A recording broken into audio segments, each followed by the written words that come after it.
Alrighty, hello, and welcome back to some good old art. Hope everyone's had a good day so far. Hope everyone's having a good one.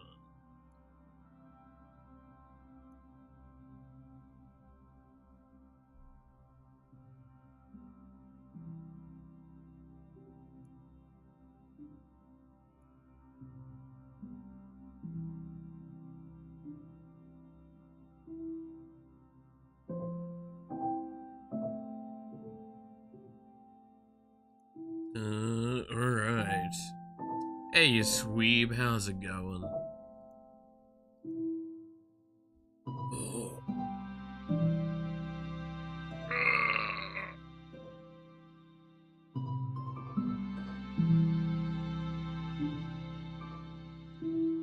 Good lord. Alright, the ads are in progress. Yay. Now to remember to do all this stuff.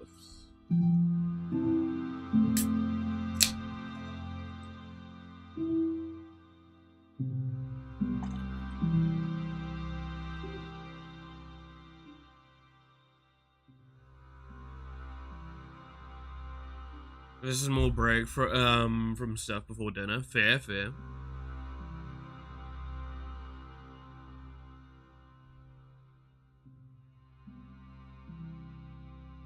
Oh. Alright. Got to wake up.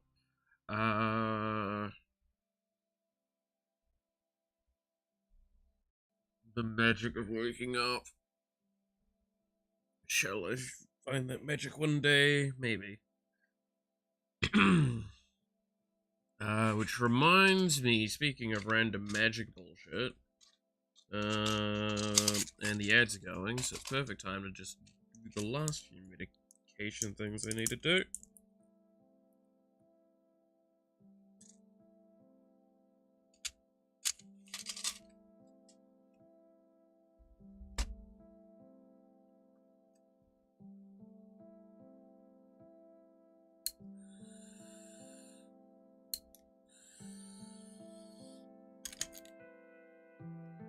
Gotta change the Steam category? Oh, is it still on, like, Tomodachi Life on Twitch? It is. My bad. I normally set that up, like, yesterday.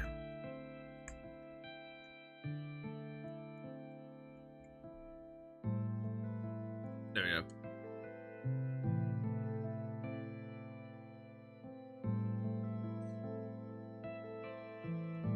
It is now changed. Thank you for reminding me.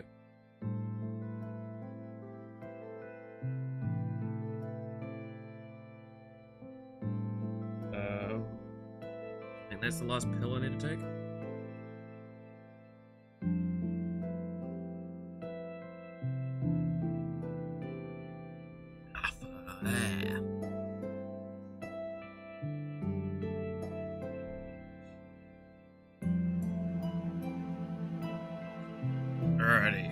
Alrighty. Brain work. Okay.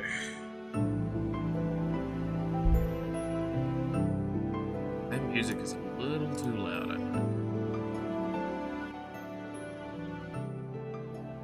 Pull down a bit. Alrighty.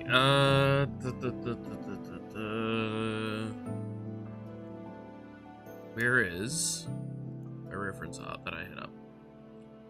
I accidentally opened Windows Explorer. God damn it. Shrink down this reference image so I can actually see it on the other screen. There we go.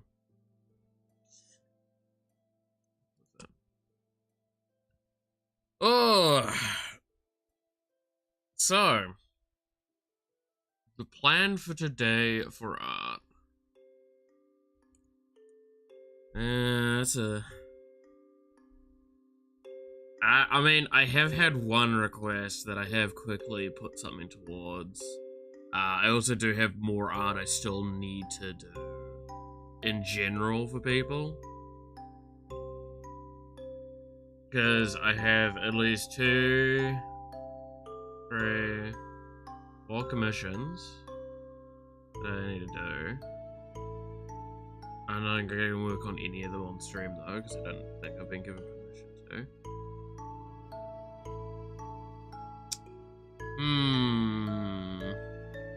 Hydrate? I mean, yeah, I can hydrate.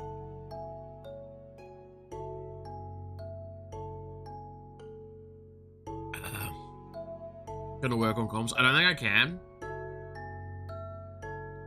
Because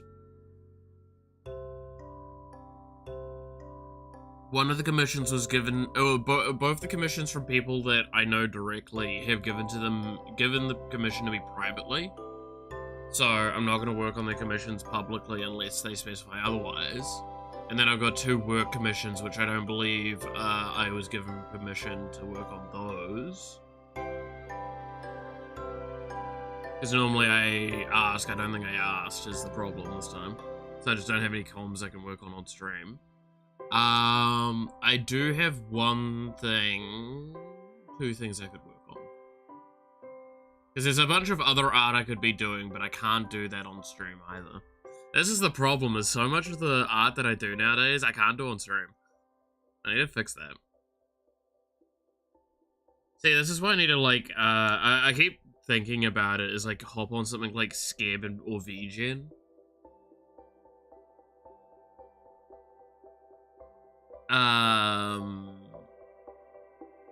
Because, like, I'm pretty sure I don't have to, like, talk with the person anymore if I do those commissions. So I'm just gonna make it my default as I'm gonna fucking stream the art. Unless, like, it is specified otherwise. I'll probably put it in, like, my terms of service for it. It's like, I may stream the creation progress of your art if you don't like that, say otherwise. Hey Marco, how's it going?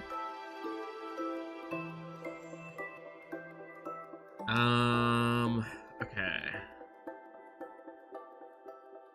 I mean, I guess I should probably work on the thing that I quickly sketched up this morning. Knowing that that was what was asked of me to do. And I was told specifically to do it on stream.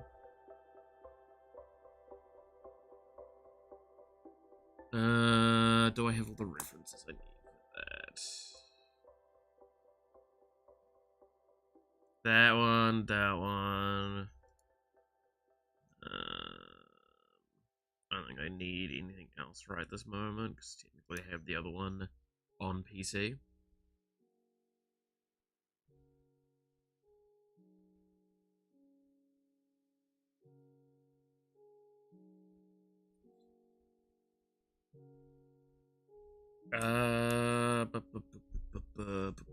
Yeah, let's work on this one.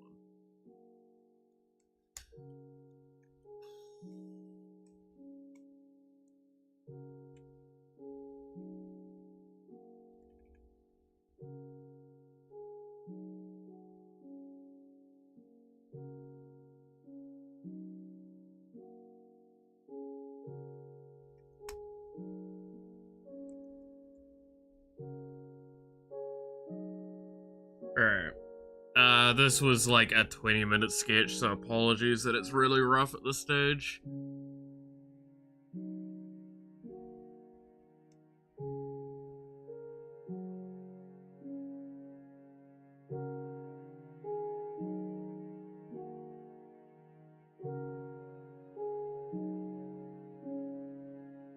Still trying to figure out proportions. Hey, you clap, how's it going? Did Harold die yet? Harold D's nuts? It's Harold.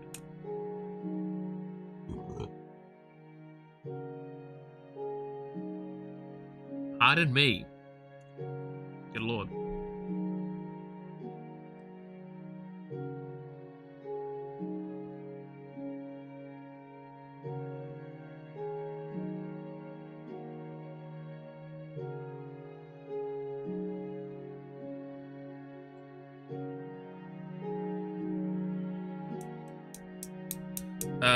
Looks nice. The characters. What are those characters? Well, one of them we should recognize because I draw her frequently.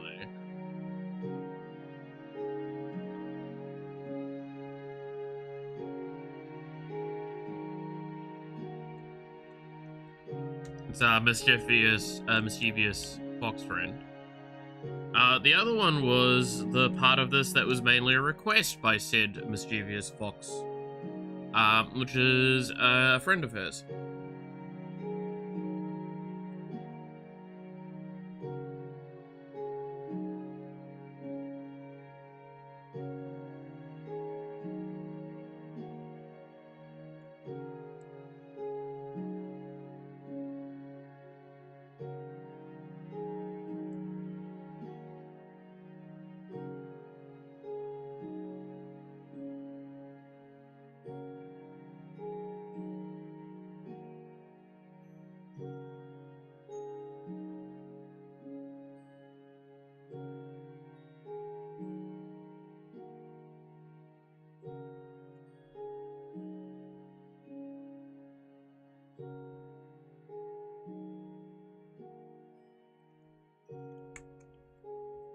There we go.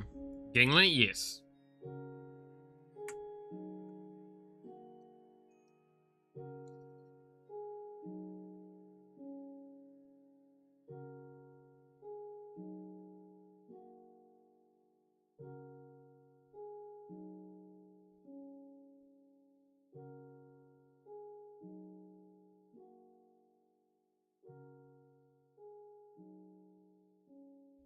Yeah, no, last week, Yawa, after the art stream, asked if I could, do a piece of Gingling.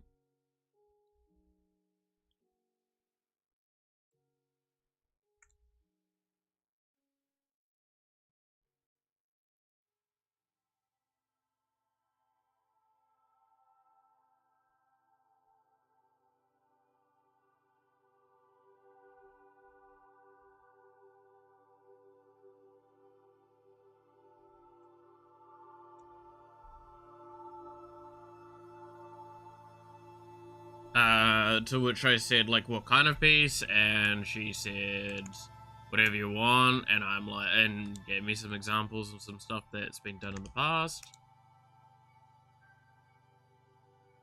And, so I decided to do a co-op piece of the two.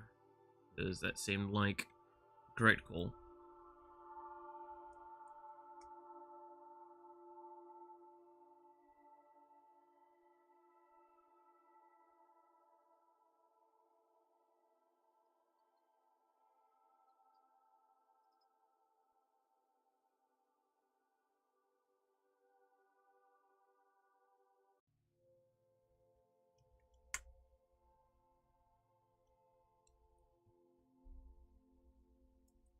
But no, it is not the Hammer Shark Magical clap. You are going to be disappointed that that's not going to be returning for a while.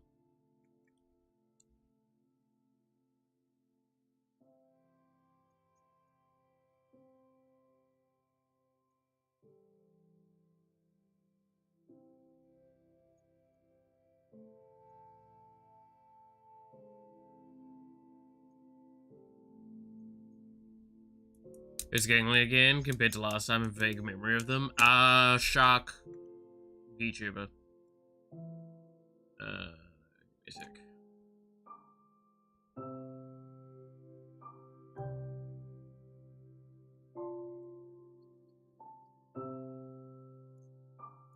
Yep. Ginglyhurst, yeah. This is their reference art.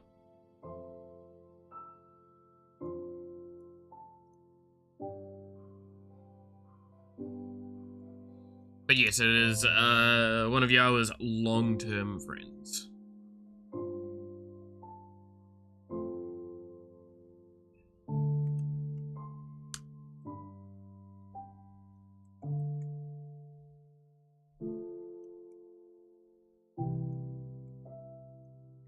Which is why I have to be very careful with this piece if I'm going to do it, because then I have to, like, show the the respect deserving.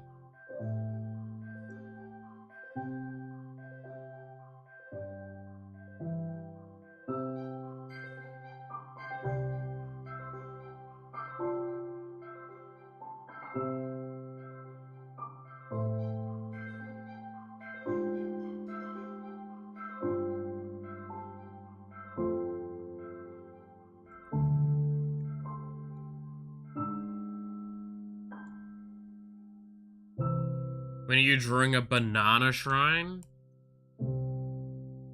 I don't even know how to begin answering that question, I have to be honest. Congratulations.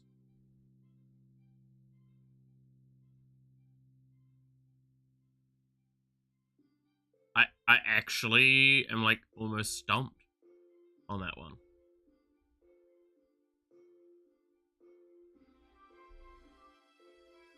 Oh, so this is where I have to kind of like sit here with the decision that I'm trying to make. Do I go with Fukon or do I just go with the Yukata shrine outfit thing?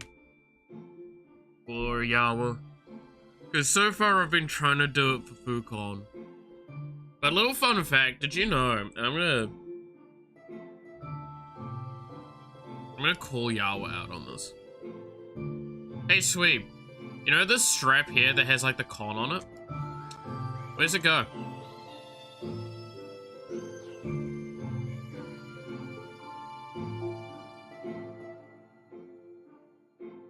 Where does it go?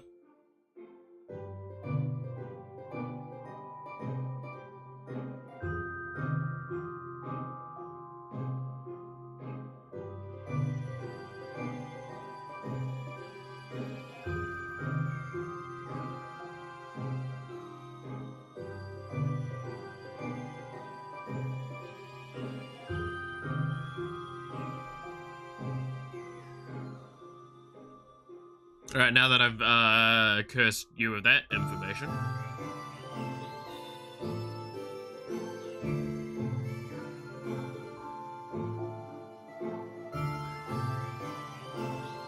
It's so clear, right?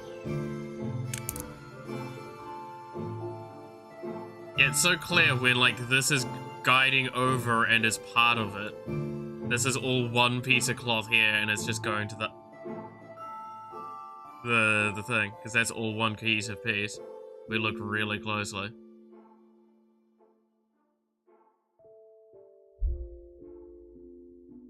So that's all one cohesive piece. Where does it go? Shush now. I will not. I have had to stare at this so many times at this point. And this is the first time I've been in a situation where I have to actually, like, somehow find an answer to this problem. Because look at the positioning of the body and arm. Like, this is the strap. This here is the strap, right? Like, in the center of the screen. Where the fuck does it go?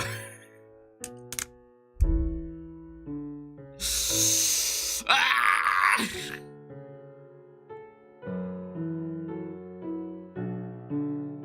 If I am cursed with knowledge, you all have to be cursed with knowledge.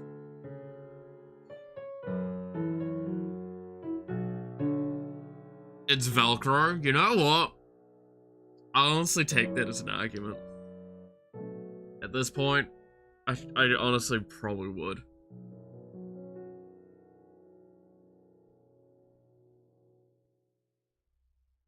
When we next see Yawa, we need to bully her about this, by the way.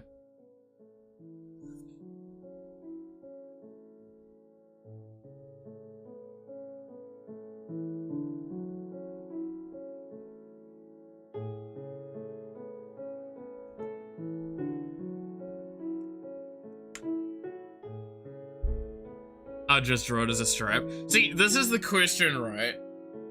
So welcome to one of the hardest parts of decisions I have to make sometimes. And why, when someone just says, just do my design properly. Am I supposed to take creative interpretation here and make it a full-blown strap across? Or am I supposed to draw it part way and make it look really weird?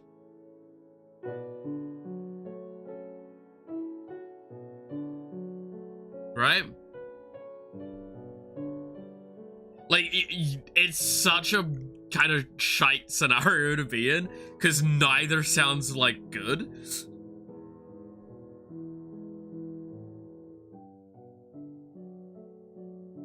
So I'm just gonna take a creative, I'm just gonna do it as is. And I'm going to force Iawa to have to deal with the consequences. Makes it weird, it's funny. Yeah, I mean, now when Yawa comes back and if she wears the Fukon outfit, we can bully her going, hey, Yawa, where's the strap go?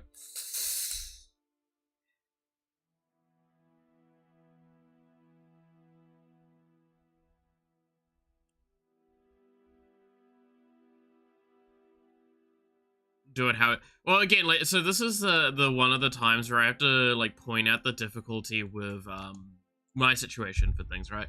I have I've done a decent amount of art for people at this point. I've done a bit of comms and stuff, and there are a lot of times where it is things where, like, hey, I want the commission to be as faithful to the character as possible, and stuff like this comes up. Like, one of the ones I remember well, I'll describe it very vaguely, but there was, like, some belts on the character, on, like, their kind of, like, thigh side and stuff like that, and the back shot of it didn't, like, line up. And when I asked them, like, briefly about it, they're like, just do it as it is in the drawing. I'm like, okay, and I drew that, and it looked really jank. And they're like, what's going on with those belts? I'm like, look at your original reference image, and look at this area, see how it is. And they're like, but that's... And I'm like, that's what you said. So there's two arguments to it, where it's, no matter what you do, you're gonna be wrong. But second of all, like,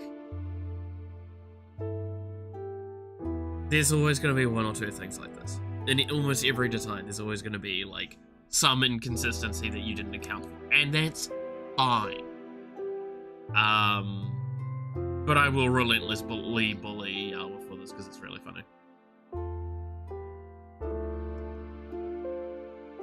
I mean, I would never bully Yawa.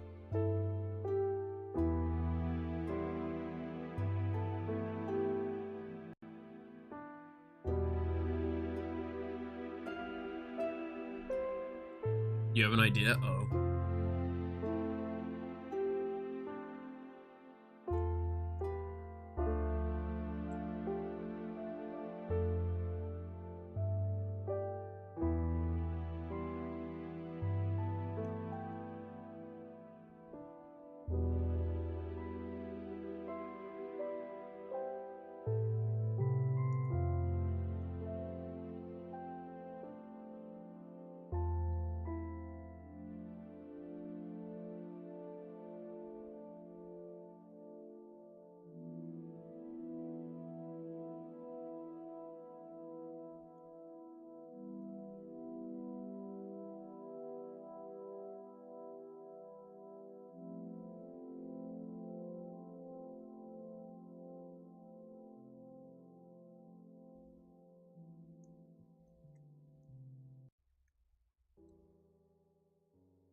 You no longer have an idea?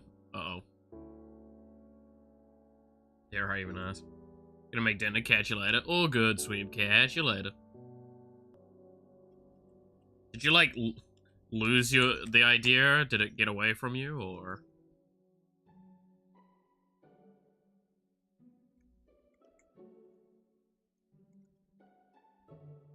I do know ideas can be elusive at times.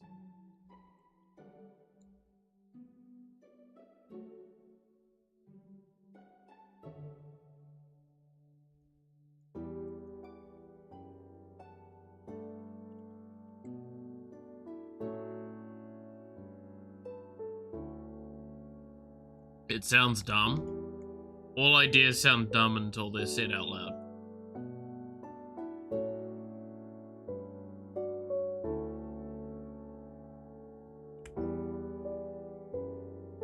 Dude, see that animal over there? What if I suckled on its teat, and then made that stuff that I suckled off, like, go bad and old? And, like, moldy. Dude, that sounds disgusting. Yeah, but what if it was, like, a delicacy eventually, and everyone loved having it, especially in a format that's, like, shredded? Cheese grommet!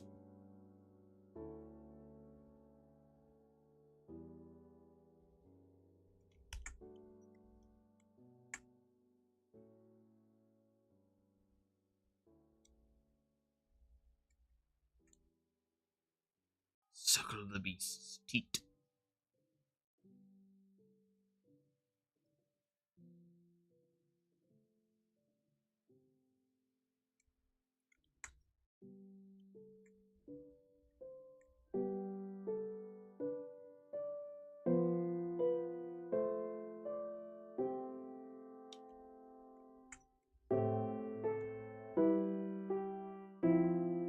So yeah, no idea is truly stupid.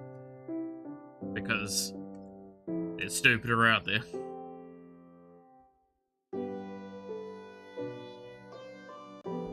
Flip onto the back part like a Jang sauce bottle?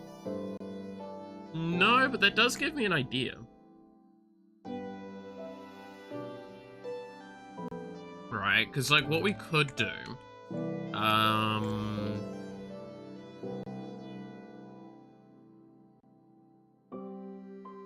is have it a little like this, then have something here, kind of like that, like a pinpoint.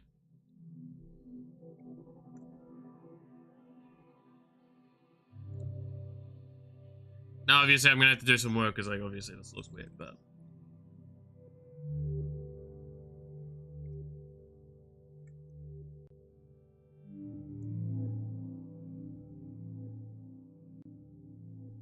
But do something like that as kind of a clip pinpoint. It justifies it, gives it some legitimacy and realism to it. See? This is why no idea is truly dumb, because even ideas that may be considered dumb can give inspiration to better ideas. And I actually do quite like that, so there you go.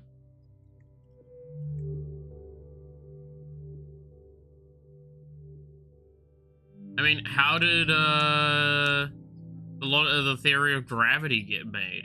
Dude had an apple fall on his head. A box clipping into a wall in Gmod. Oh no. Yeah, that's what I was like. I had a feeling that's what you meant, and I'm like, I'm probably not gonna get something like that to work. But even just mentioning clip, it's like, yeah, something like that.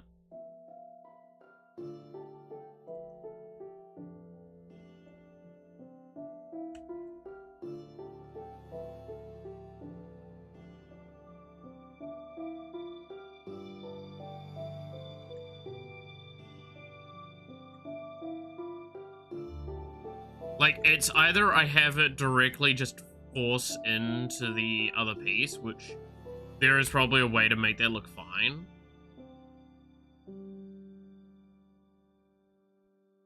But I think this is like... Because, like, we could just do it instead of this, because there is a slight curve point to it. We could just do this. And then just, that's it. But I feel like that leans itself to being even more disgruntled than it already is.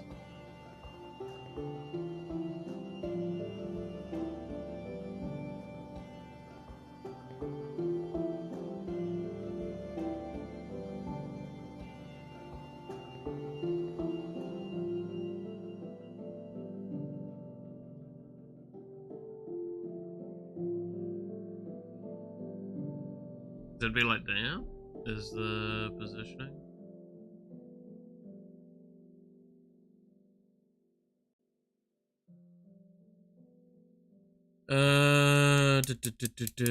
Hey, Jen. Are you doing the football deform meme? What? I think I know what the football deform meme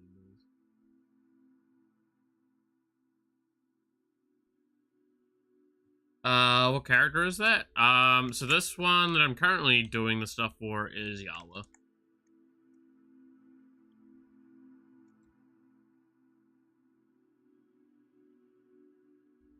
And the other character in the image is Gingling.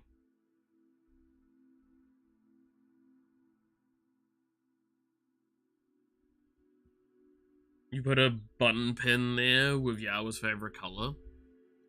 I could make a thing for that in a sec. Actually, what is Yawa's favorite color? I actually don't think I've ever asked. I'd assume it's like pink or something. It's based on how much pink's in her designs. Sorry, Big Mike? What? So Yawa and Gingly.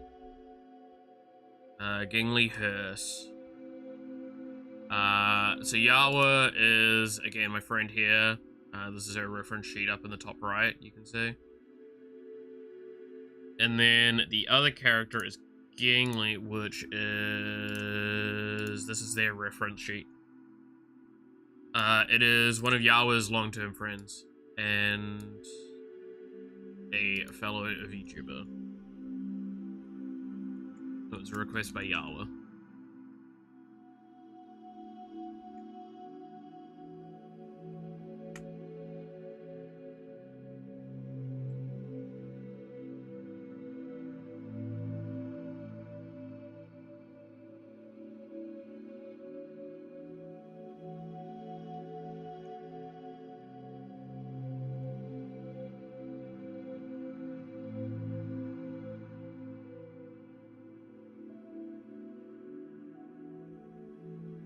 Looks squishy and huggable. It does look really nice.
Alright, there we go.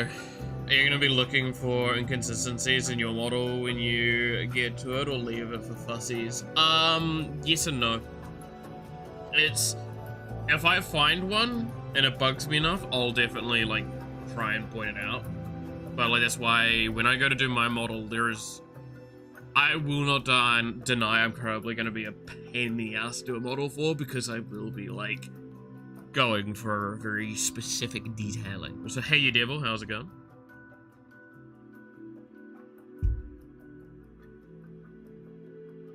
Devil, fuck you, by the way. Yeah, that.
Alright.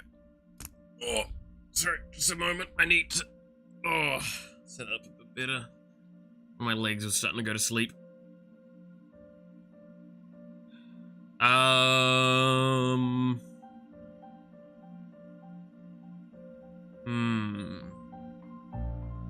Leans back and you laugh louder, just leans down to the left with a smile.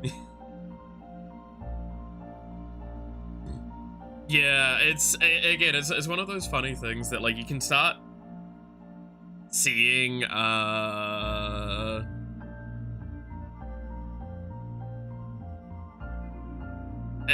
I'm actually a fairly emotive person when I'm doing more like social activities or all that. I've gotten pretty good at doing it with this, but like it's just fun. And again, I like the little details the model has come to like almost make for me as well, right?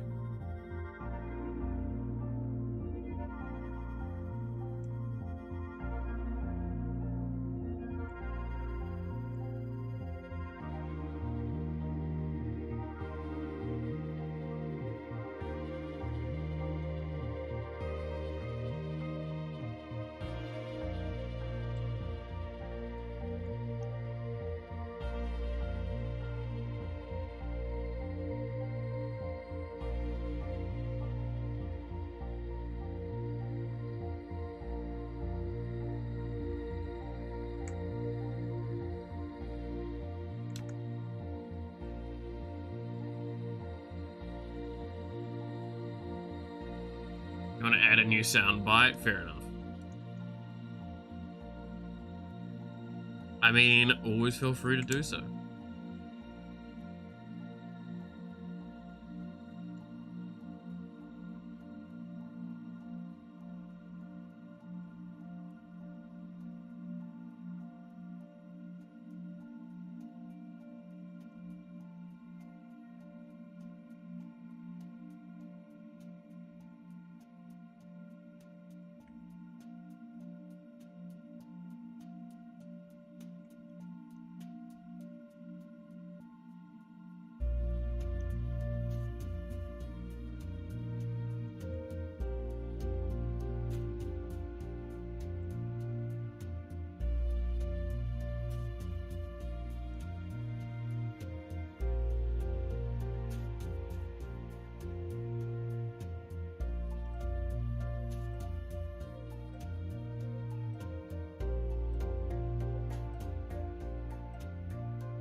Like Minecraft music? Because I always need to have some background music for these streams, and I felt like Minecraft music today. Sometimes, most of the time it's Stardew Valley, sometimes I've even done Doom music. It's just I need to find some form of, like, game OST. There's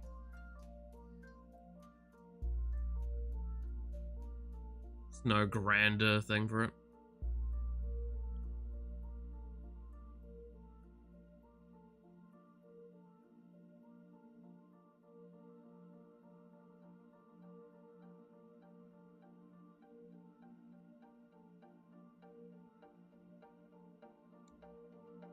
Forget if I have a bullet in the chamber, so I can't be sure if I have added a certain amount of bullets before I submit homework. Fair enough.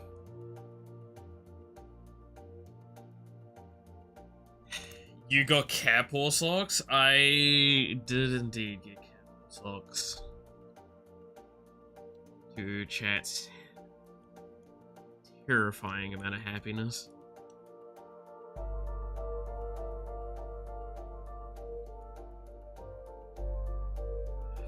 Alright, set up. Oh, ads are in progress. Ugh. Oh, I also forgot to hydrate earlier.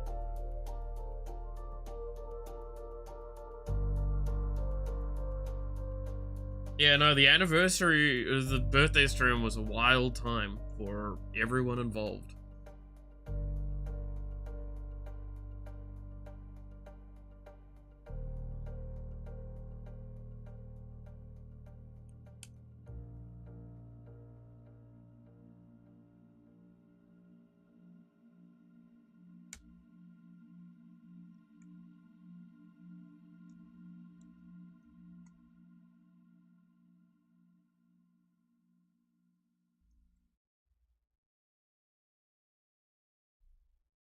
My hungry ass could not be an artist. I want to know where that correlates to.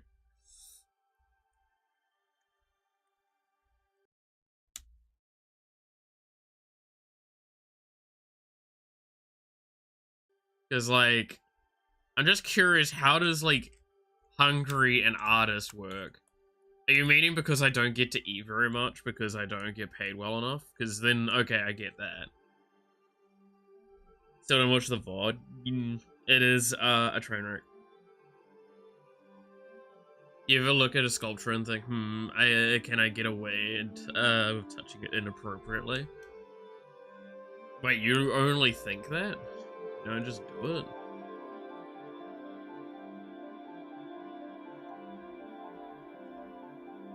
Bruh, step up your game.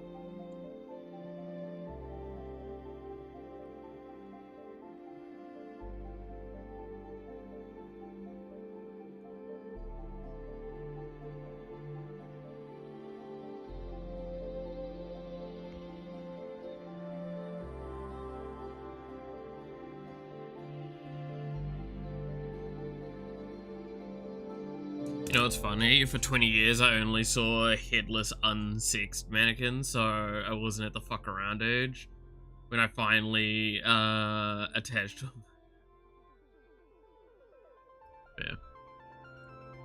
Yeah. Kotowaru. Kotowaru. Oops.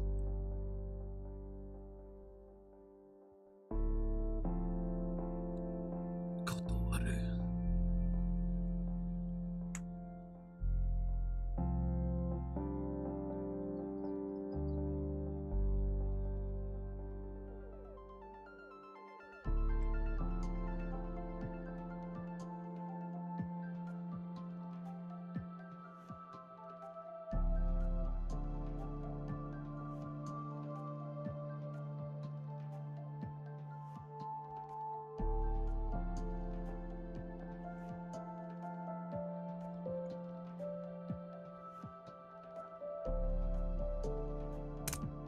You saw devil hate. Prepare for Malith hates us.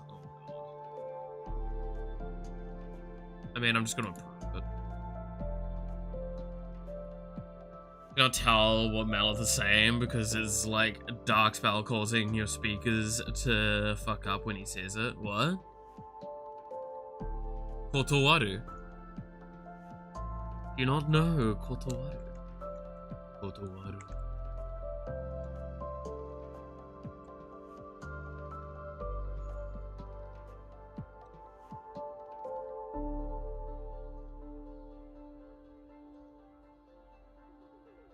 I hate everything about you motherfuckers. That's pretty good, actually. I legit hear call and then silence until you stop speaking. Kotowaru. Kotowaru. Anyway.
Right, there we go.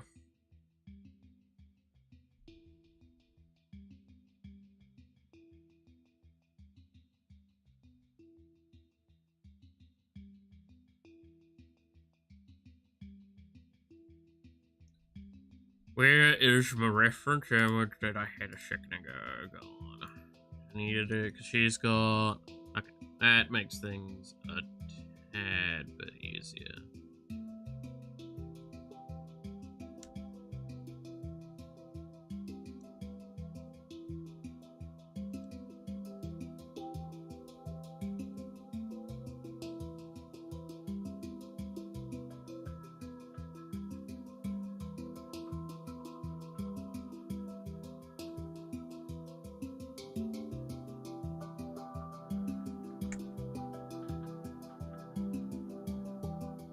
One, two, three. 1, 2, 3. This one needs to be a small bit.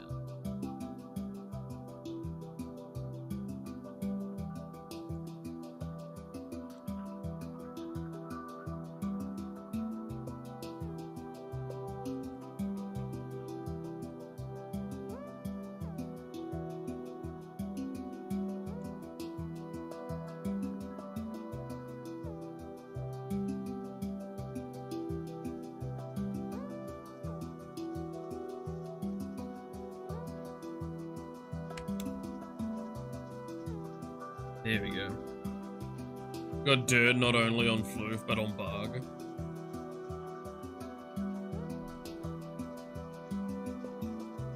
What dirt do you have on them? Wait, what? I'll prove the Bug one. See what it is.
Okay. Then need to do this hand. Hands are weird, man.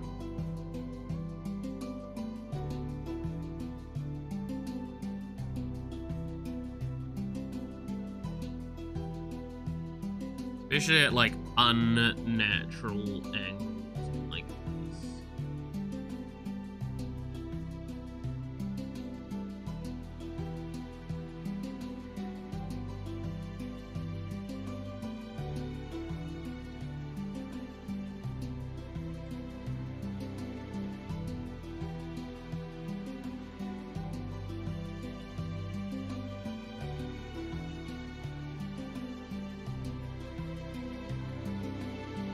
Out of 5 back-to-back days, some of the worst shit. It's fun to get 4 days off work. Yeah, no, I feel that. It's good though, get some solid rest during that time, right?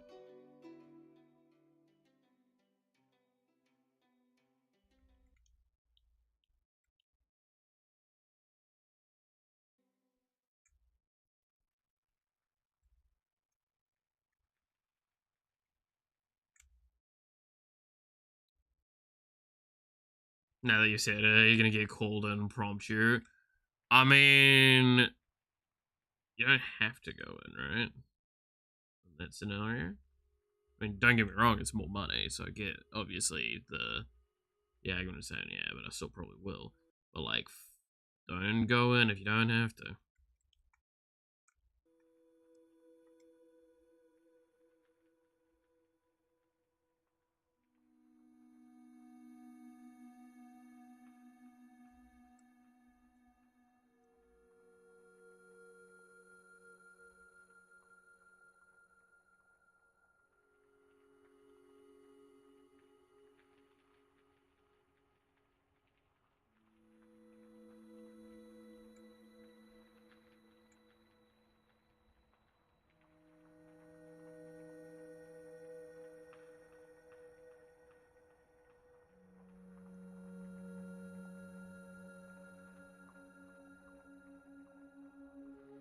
You know one thing I came to realize the other day? This is a weird little tangent, so I apologize in advance. But so I was rewatching. I've been rewatching a lot of like old RT videos recently, because RT is where I get a good chunk of inspiration from, and stuff. And something I kind of like clocked to that I find really interesting. So I was rewatching his South Park stuff yesterday / day before, and I was like, man, I remember playing that game. There's like a part of me that would like to go back to that game and play more of it, but like also not at the same time.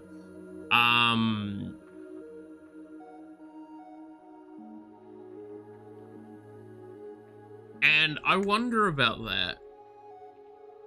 Because obviously, like, it's really hard as a streamer to go back to a game.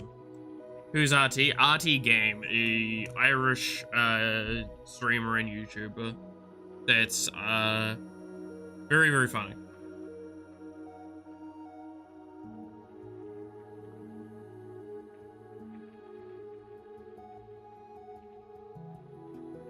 And he is in a lot of pain, and I hope to let it rest over the next 4 days. Yeah. I've lost what soundbite I wanted to make because clips can't sort by recency. Wait, really? If I get called in, I would go. I wouldn't be happy about it. I'll still go. Need the money. Yeah. No, exactly. That's what I mean, right? Like, if someone goes, "Oh, I hate if they call me in," and it's like, "But why do you not want?" Like, just say no. It's like, "But I get money." Yeah. No, exactly. I 100% get that. I've been a working thing for that. Did you know they used to call RT the Drift King? They used to call me the Drift King back in college. Remember that, guys? Remember that chat?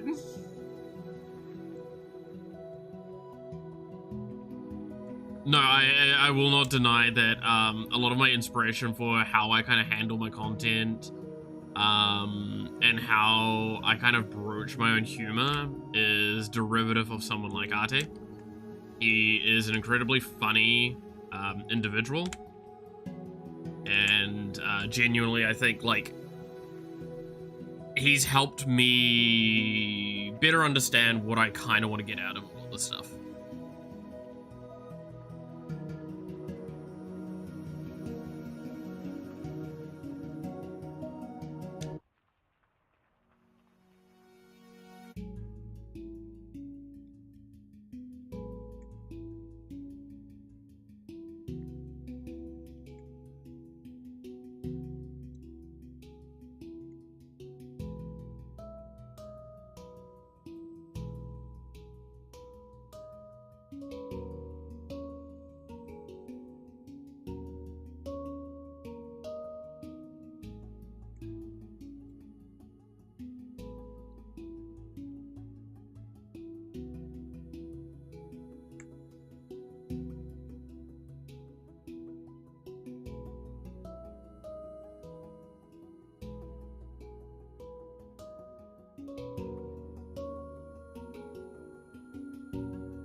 Oh, but yeah, no, RT's a real fun person. I mean, he actually got like internationally famous because of it was a Vino Humano thing.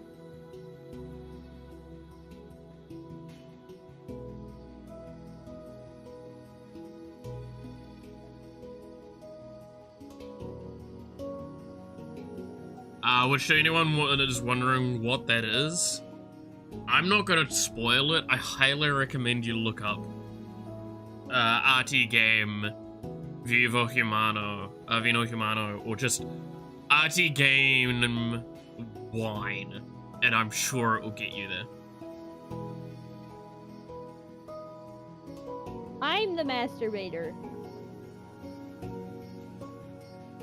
What?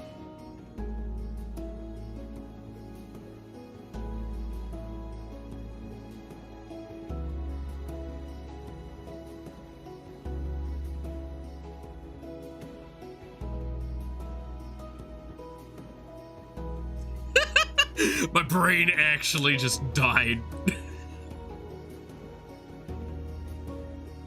Wow, you weren't kidding. 6, 7. We really do have incrimination for everyone at this point, don't we?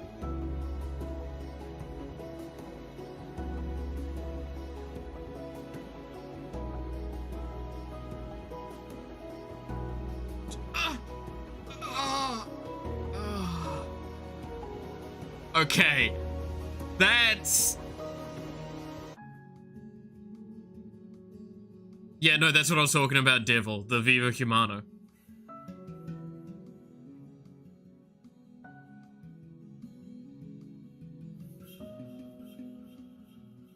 Well, no, there was Viva Humano, and then there was the, Viva Humano was the second one, right? The first one was, it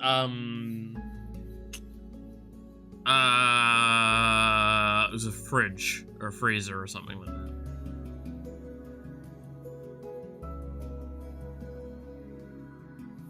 Alright, catch you later, Clap. Catch you later.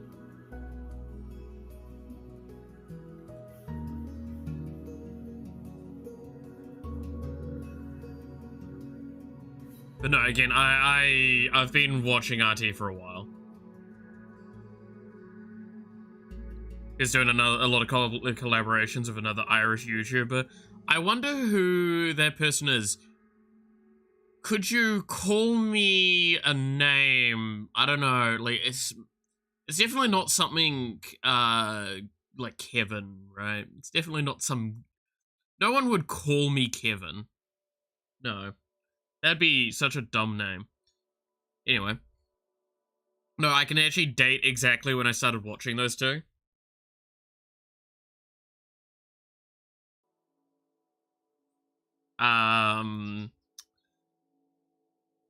Remember Until Dawn? And that immediately answers when I thought I can watch those people.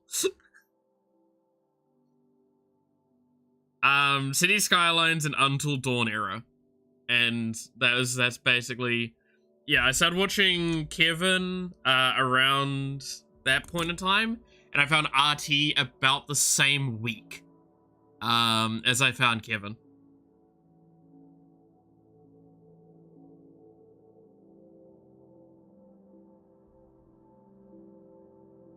Actually, no, Call Me Kevin. Yeah, Call Me Kevin's great. It is a good sort. But no, that is actually when I started watching. Kevin was, I think, just as the Until Dawn series he did was releasing, and I was absolutely enthralled because I hadn't really watched content like that at that point. At that stage in time, I mainly only watched, like... Fuck, what did I watch? I think I'd watched, like, Yogg's Cast, Spiffing Brit, Salt Raiders, and... I was trying to think.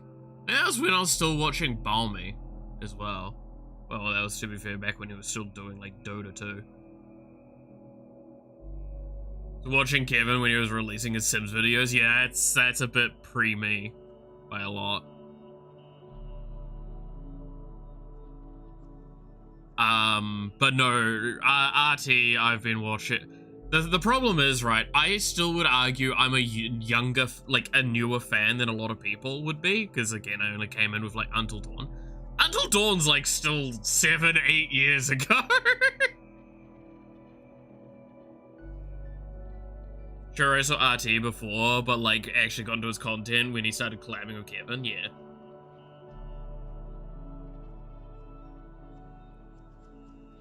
No, I mean, like, that's the thing, is I started watching them before they were doing, like, a lot of their collabing.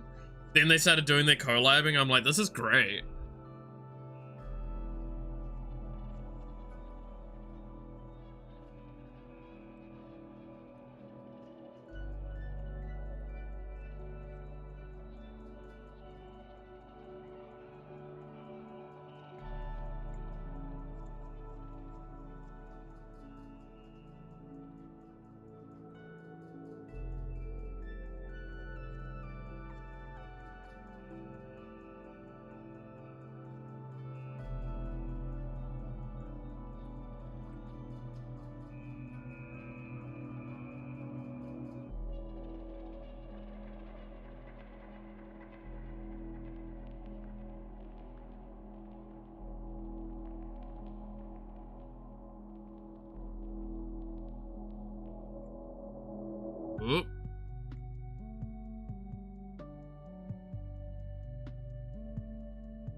Okay, there we go. What do you mean, Nash? Just noticed the artwork. You mean the stuff on the screen? Or...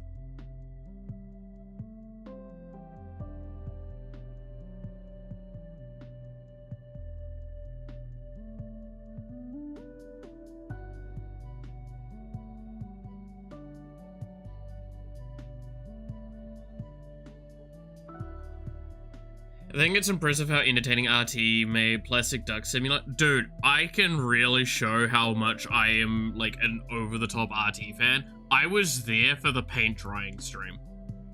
And I legitimately had that on my TV, watching in my lounge. Like, I could have been on my computer working. I prefer to watch RT game, watch paint dry with thousands of other people. I legitimately was watching that stream. Like, originally I was watching some stuff on the TV. I saw that he was streaming. And I was like, you know what, I'm gonna pop in by. I look in and they're watching paint dry and I'm like, I'm sticking around.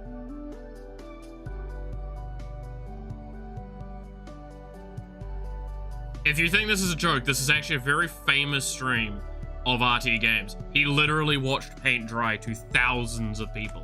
I think it was one of his highest, like, viewed streams for a long time. It still might be, honestly.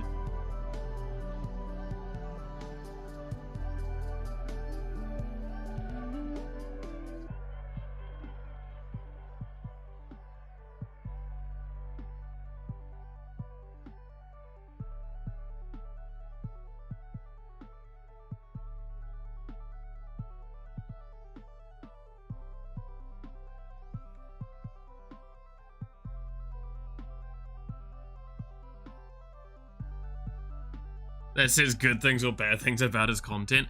I stand by, if a guy can be entertaining while you're all watching paint literally dry, that is a hell of a compliment to your ability to do content.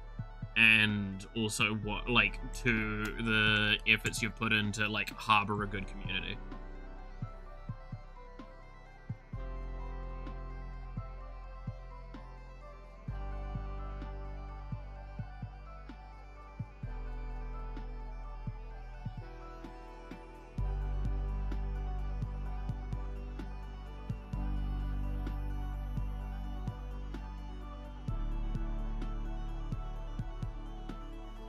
Some of his biggest streams are watching paint dry and watching the rubber ducks float in a pool. Yeah.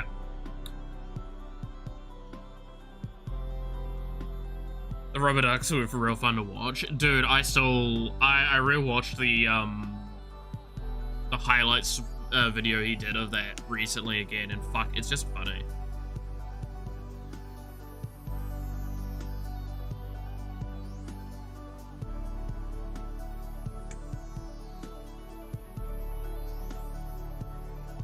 I feel like I need to do this up better. Really hard to do like a hand holding like that.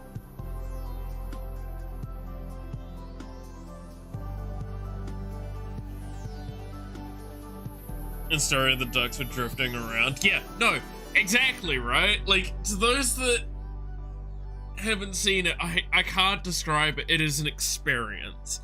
Because, like, you start getting invested in literal RNG and shitposting.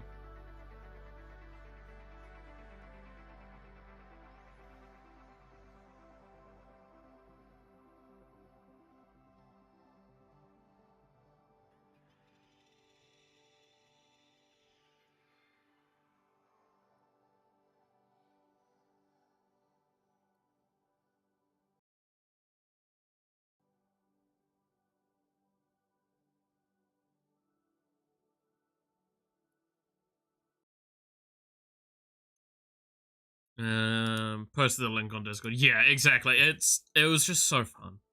Just so fucking fun.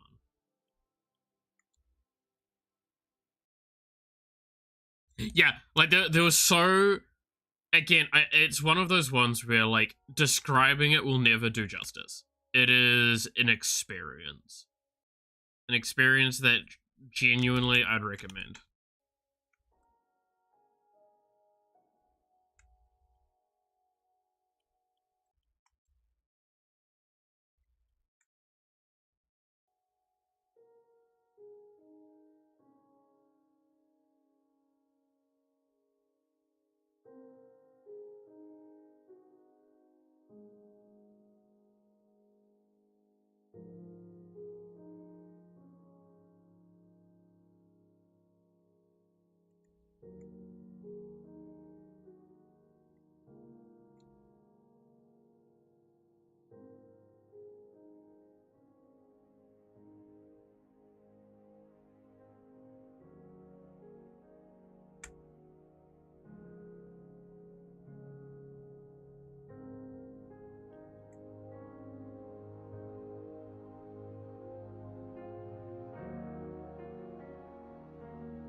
There we go.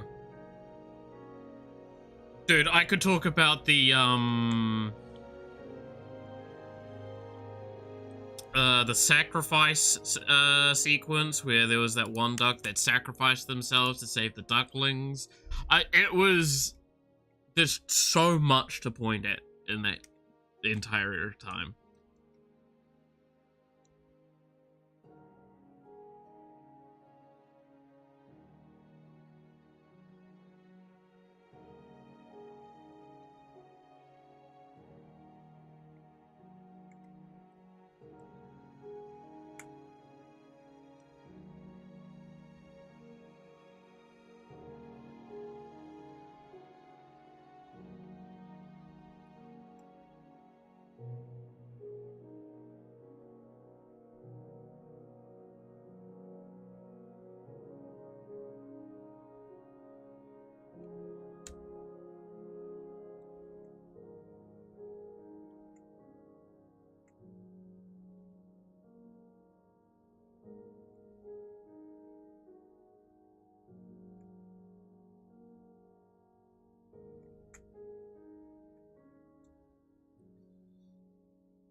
The multiple hole digging streams, yeah. There's just, again, I cannot stress enough how much I just kind of fucking like Artie's content. He's always entertaining. He always does a bit of this, bit of that, column A, column B stuff.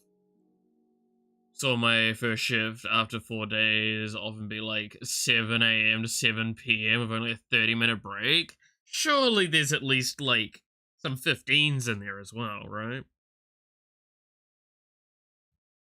12 hours. I feel like you're supposed to have 2 30s at 12 hours, right? To be fair, again, each country and each company does it differently. We have a bare minimum requirements here in New Zealand. Doesn't mean that companies won't try and find a way to shortchange it. Oh, have you guys... Okay, no. I just got reminded of something. Have you guys seen Iron Mouse's new Season 4 model? Like, holy shit, it's adorable.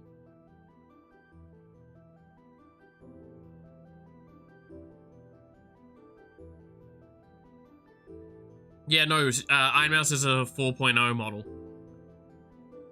Which I believe she accidentally showed, so now they're having to show all the stuff for it.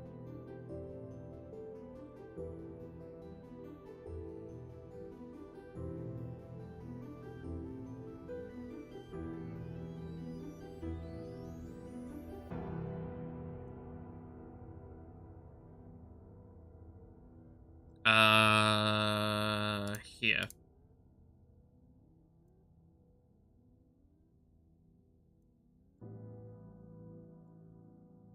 Look at how cute it is!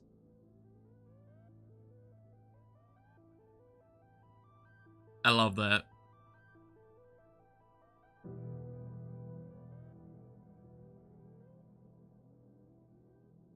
I really like it. It looks very cute.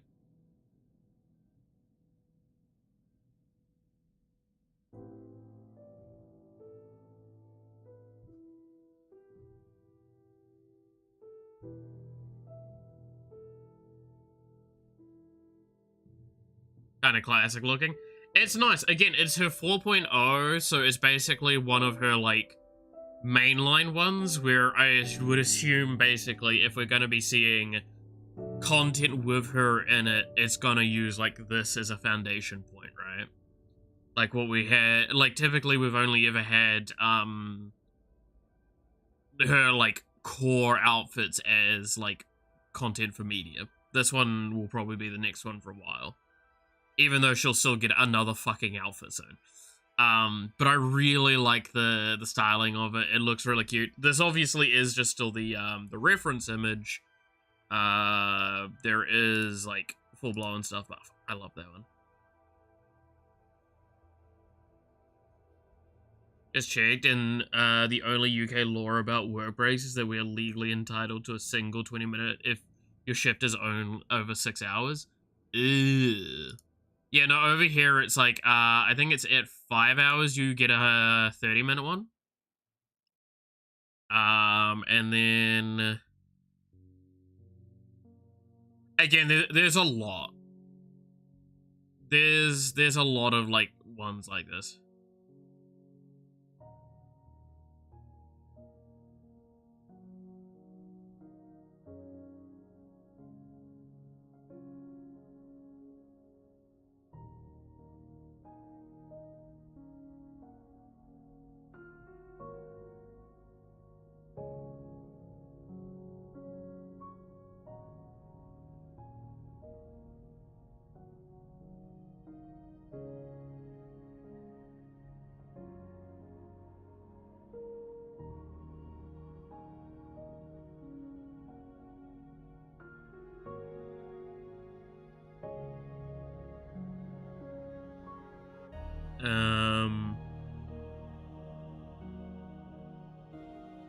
Strategic tail placement. Oh yeah, you like the tail placement, where it means that I can be lazy as well about drawing the legs.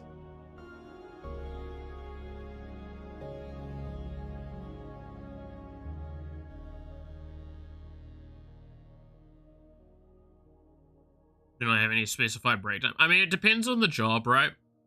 Because like when I was working for IT, we didn't have specified break times typically, but everyone kind of went to break. Like we typically had lunchtime break. We typically had a smoker, or like 2 smokers during the day. 1 in the morning, 1 in the afternoon. But like you could theoretically take them whenever you wanted to, because it was a salary, right? But like that's the point of it, right? Is that definitively speaking, there's a lot of jobs where it's like, no, you have to handle your own breaks. But over here, the legal prerequisite, stuff we have for, like, saving people and insurance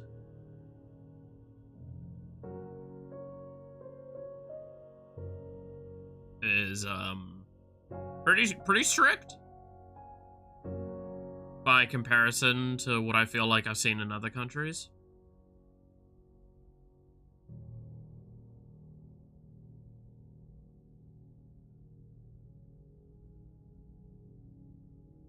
Only job. Yeah. Does feel like that sometimes.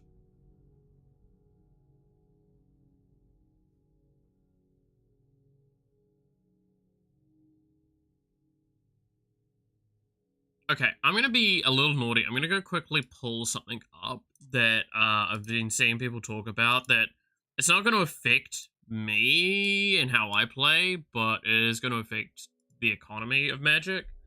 Magic... Because there's been bans and restrictions,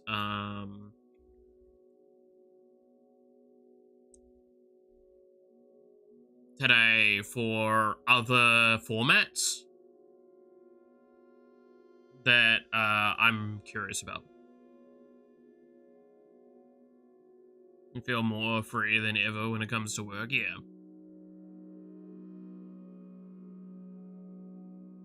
Oh, shit! Okay, I feel like you guys might find this interesting. I know the ads are going on at the moment, so this makes this a bit better. These are huge, these two.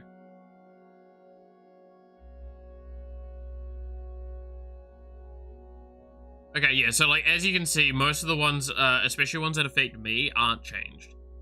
Like, it's because I just care about, Commander. No, so Legacy getting Candelabra banned is massive, because that means that it's only Commander legal now? Back to MTG. Look, I've been wanting to look at this a little bit, and the time is for the ads. So if anyone's wondering, by the way, this card here is nuts, because if you ever have a land that produces more than 1 mana, you can go infinite with this, right?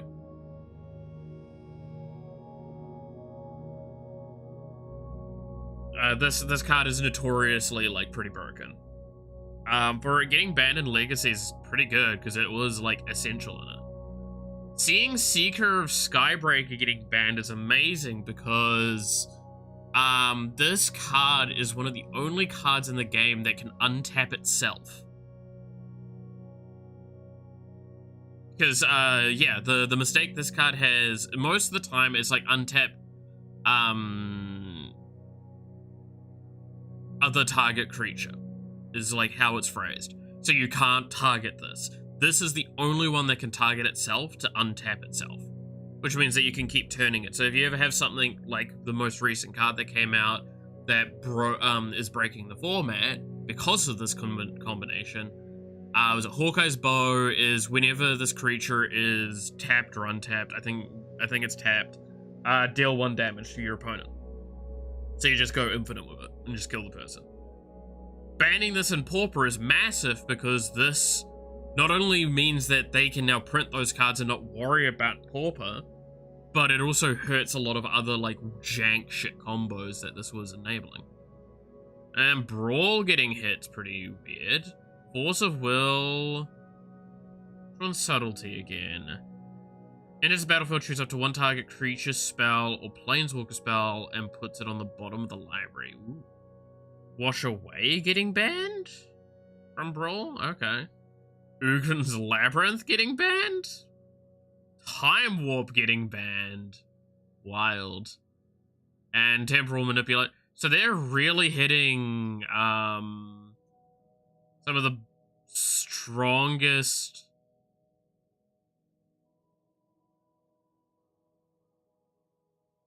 counterspell effects in the for Brawl, and yeah, no, that's pretty interesting.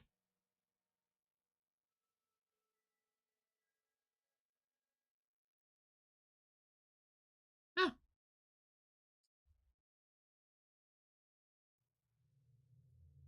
Well, there you go. That's it. I don't think that's going to affect anything, to be frank, towards me, but still a good thing to acknowledge. Got a shift in your full day break. What? Did you say yes to a shift, you dumbass?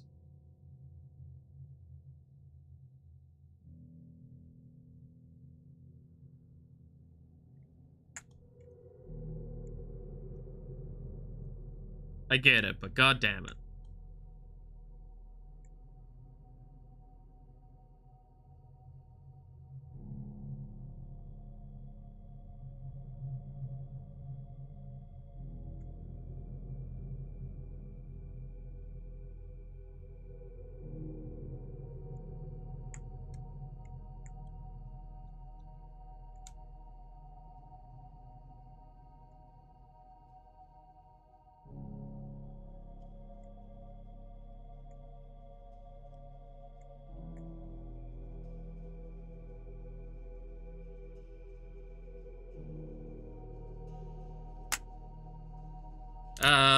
Let's see. Hey, Avidiacy.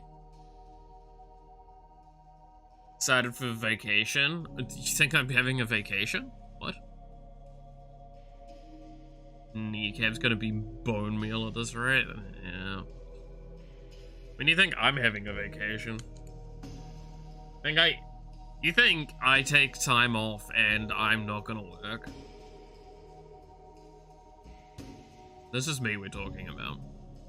I am gonna be taking a week period from streaming away. Coming up. I don't believe it's next week. I think it's the week after. Yeah.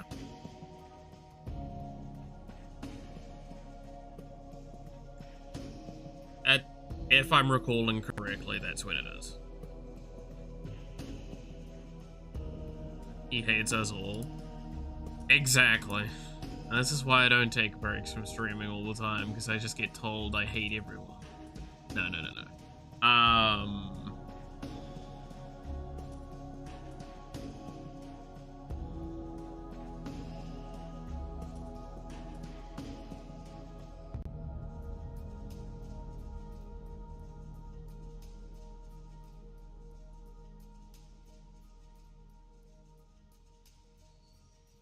No, I'm going away for some private reasons and some medical reasons.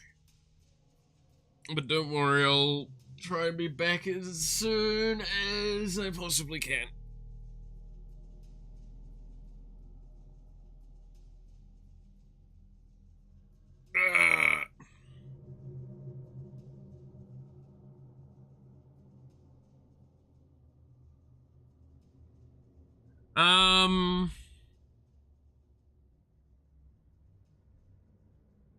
Do you hate us all the same, or do you have a special one? Are you asking if I hate you all equally?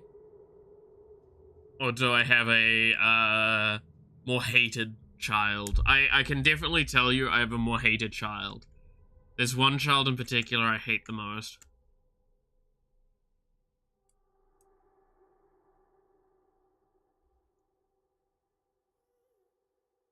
I mean, to be fair, not throwing anyone under the bus when I say this, by the way. But I do want to stress, I was going to go on this sabbatical earlier, but someone decided to not go come back from streaming yet, which is making me delay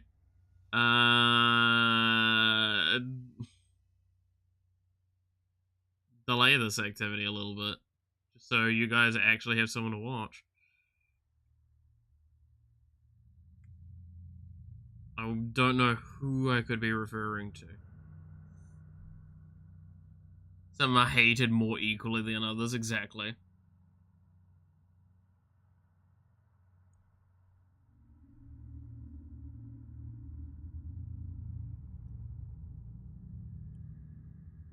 I would never tell you who I hate more.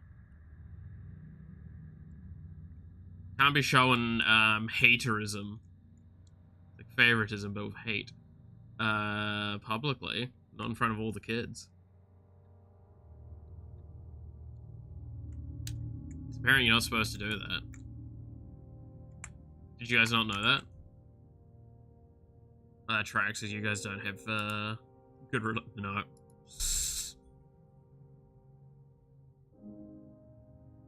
No, I'm gonna leave that joke alone. Let's move on.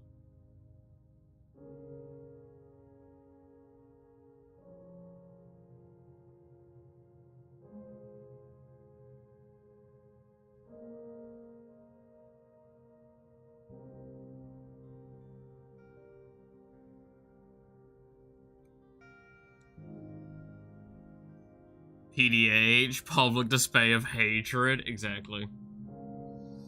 Can't be doing that on stream.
Okay, let's see. Found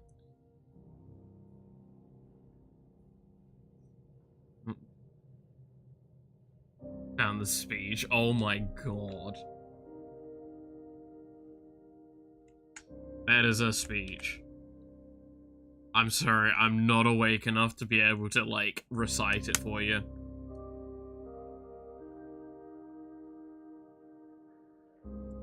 Cause like, I'm gonna try and read it, I'm gonna fuck it up so much. My brain is so cooked today. As the kids say. That's what they say, right? They're cooked. They are washed up. They're extra clean.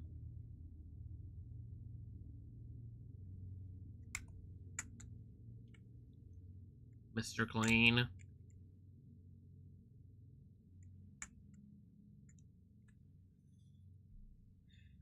I have no mouth and I must scream. Yeah. No mouth and I must scream reference in the wild. I feel like I remember that. Been a hot minute, admittedly.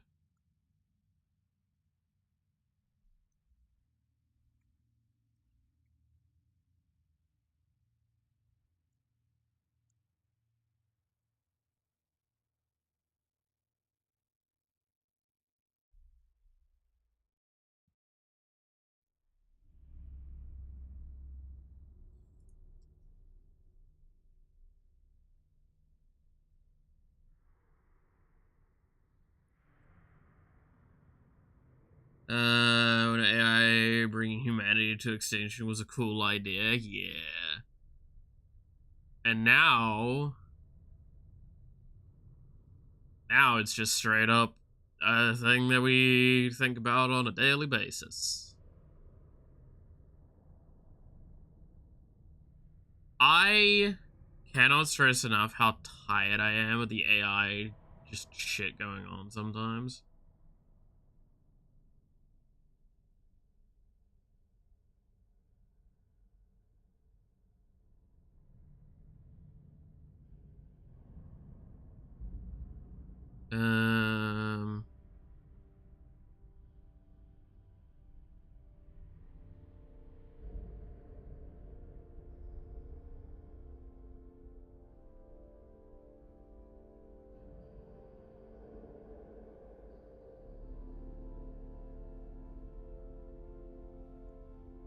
No, I just...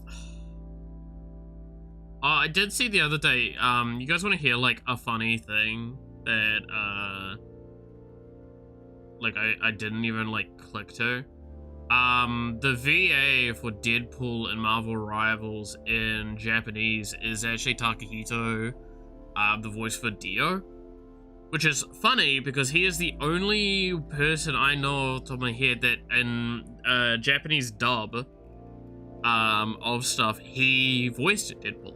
So that means, both Alejandro and, Takahito have voiced Deadpool, which is, like, fucking hella stacked of, casting.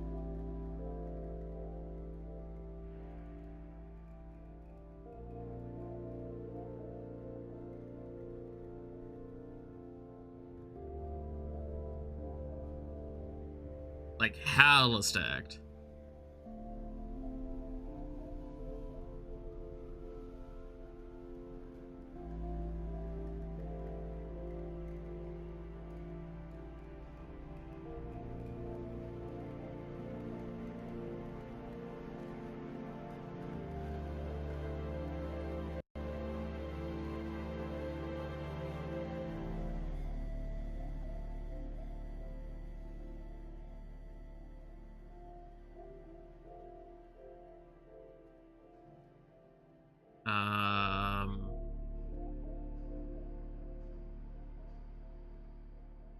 But yeah, there's a lot of...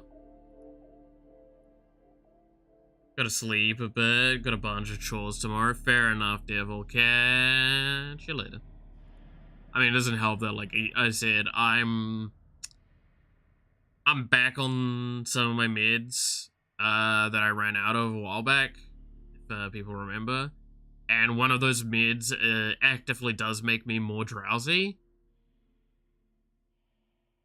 And like I took it last night, but like that should tell you how much it's like, no, it's still affecting me quite a bit.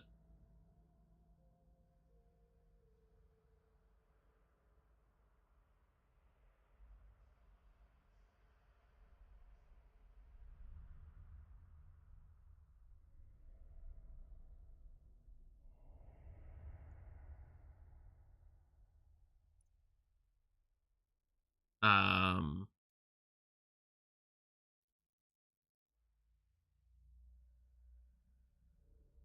oh, sorry, no, it's not Marvel Rivals, it's Marvel Token. Sorry. That's who Takahito's voicing Daredevil in. Not Daredevil, Deadpool. Names are so similar, man.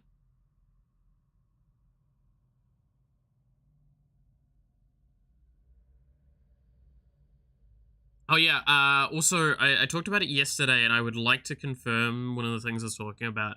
The model stuff that I was talking about with HoloLive, yeah, it was Hollow Earth shut down, apparently.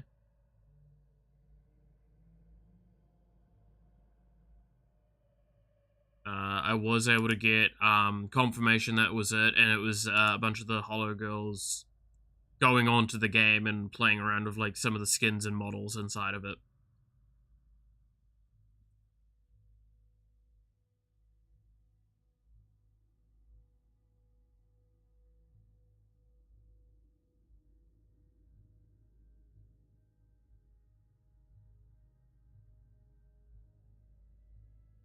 Hollow Earth, Hologon. It's upsetting because I genuinely thought it looked really interesting, but I think it is literally the definition of too ambitious, right? Like, one of the most important things to always acknowledge when it comes to game development is scoping. Something that even technically I failed with the game that I was doing, right? That I'm still doing. I haven't worked on it in a hot minute, but that's just because I've not had time to do programming, and because I don't actively program for work as much now, because I just don't get software comms anymore. I'm actually like kind of out of practice, so I do need to actually set aside some time coming up soon to get back into like working on it. I also won't deny in the slightest my motivation for the game got really hurt when I lost so much of the resources for it, and I'm basically having to build the game from the ground up again, but this time with far more shit.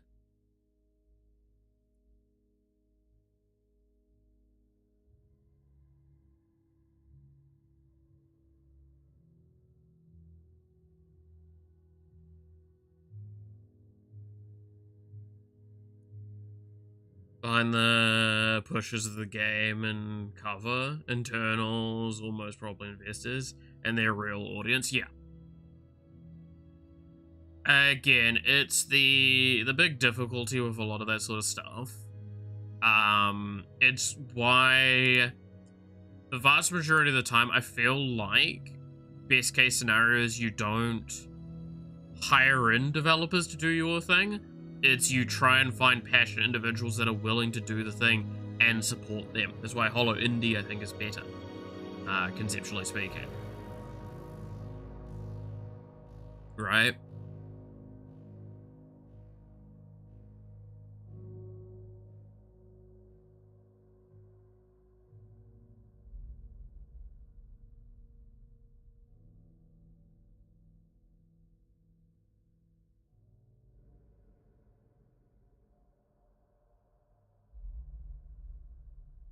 Um,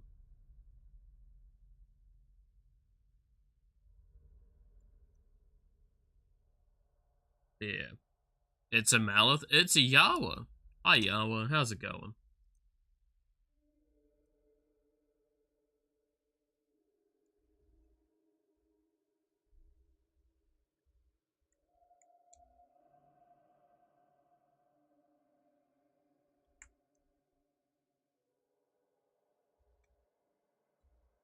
Oh, Yawa, can I bully you for something, by the way?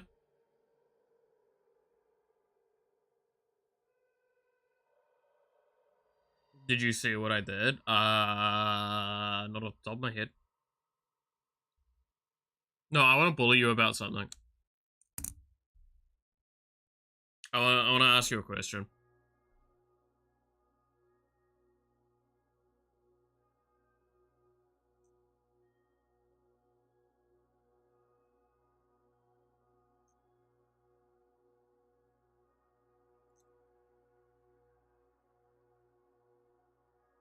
Verse 45. Nice. No, I've got a question for you, Yawa. So you know how, this is your, the shirt covering thing, right? I don't know what you'd call it. A jacket, I guess. I have a question. So, this is all one piece here, right? That connects all together, and this strap goes across. Question. Where does the strap go?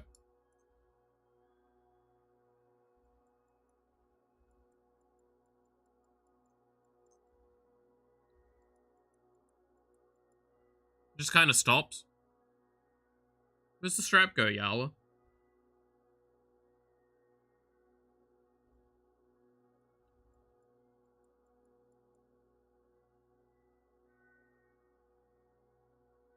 Your hopes and dreams.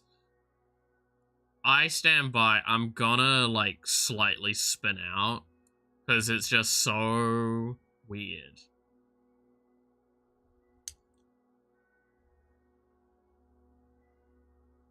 Right? Because it literally just goes down here,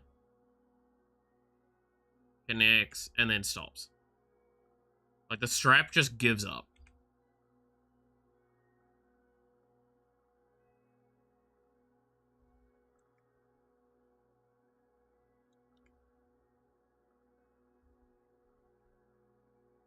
Also, yeah, no, so this is what we've got so far with it.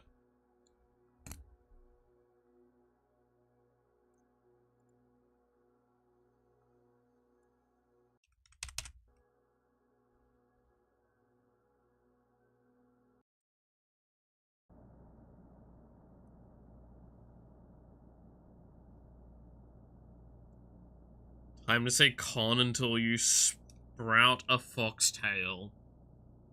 Where do I have to say, do I have to replace every word with con, or do I need to add as a speech ending, like a speech thing ending a sentence, con?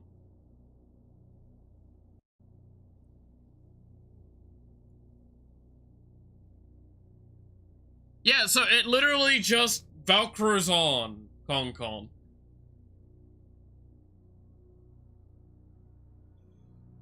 That's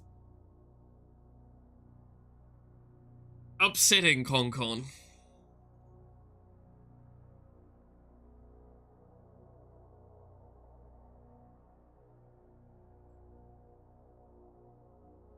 Malith have a tail now, con? It works, con? I mean, I'm not saying it doesn't, I'm just saying what I'm saying, con.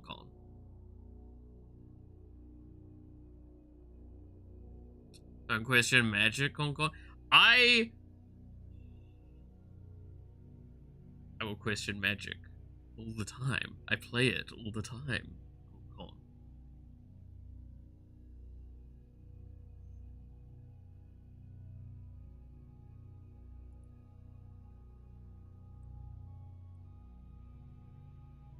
It's gonna go for a walk, con. What? Hopefully it's not too hot. Hopefully it's not too hot for you out there, con. To do this for 10 minutes?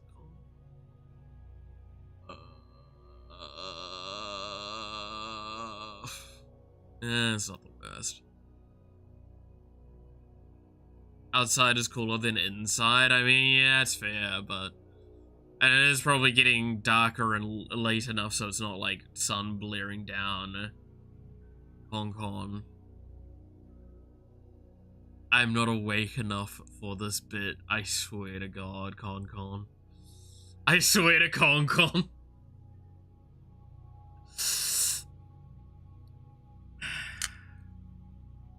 But yeah, no, I hope I'm at least doing some justice to the designs with this piece. I do need to finish doing the lining up though.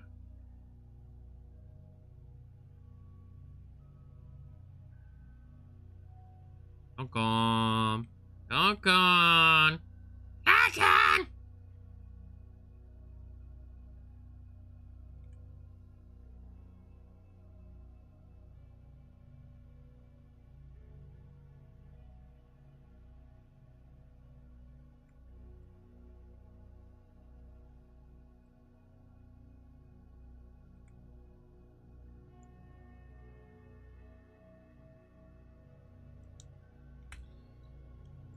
Gotta feel the pain, Pico Concon. The pain, Concon.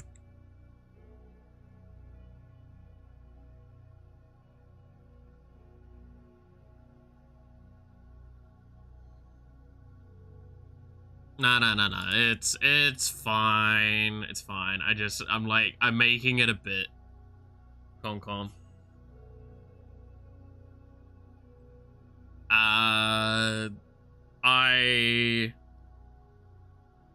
Because I discussed it earlier, Concon, that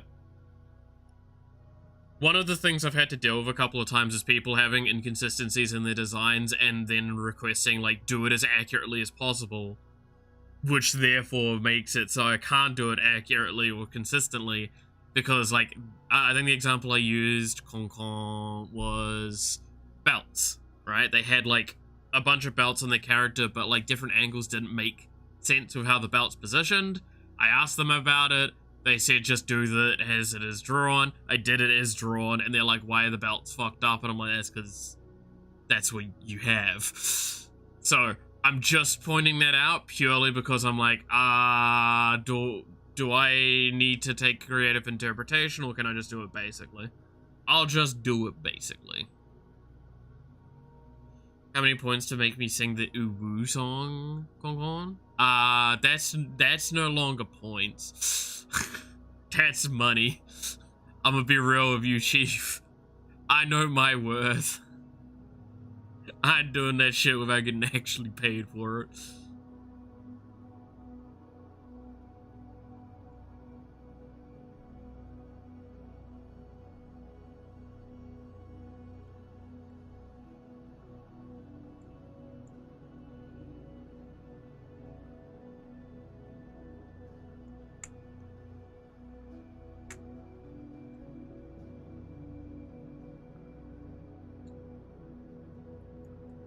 Your pain exposure, Concon.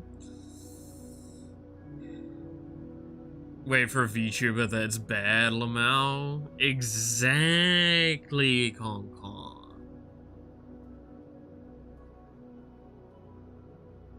I cannot stress enough to you how much I'm like, I know at least some of my worth.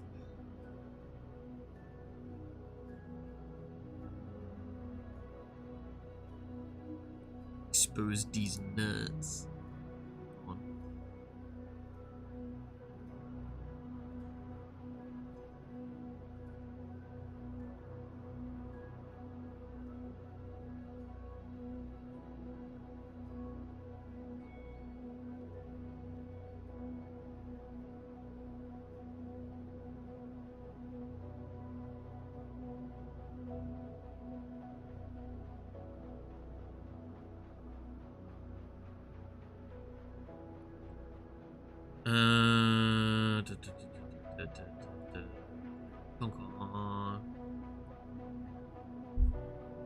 Got another few more minutes of conning.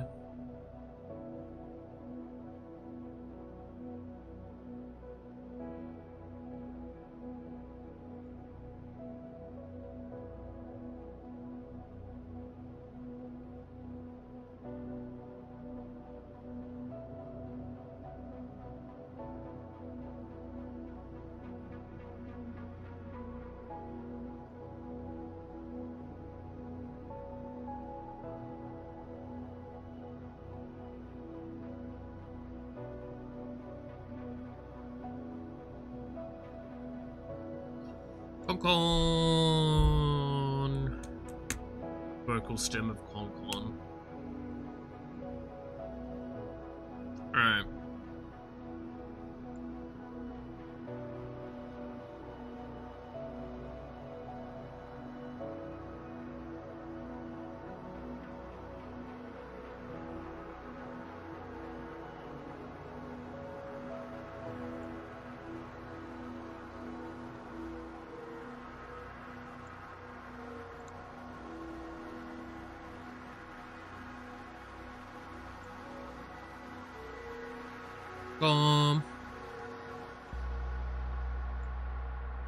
Is this as frustrating for you guys as it is for me, Concon?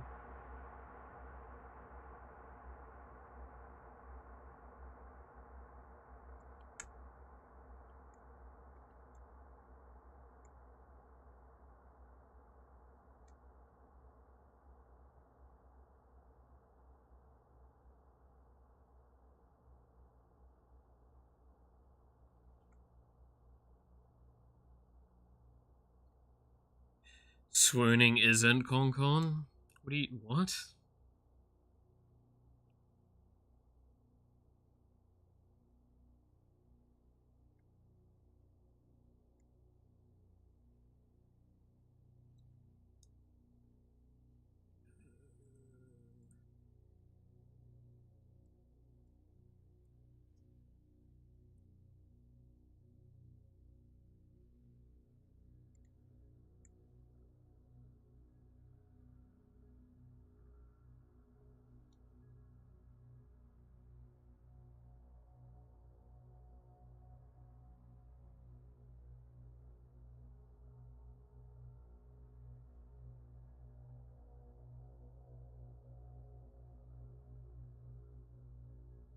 Con.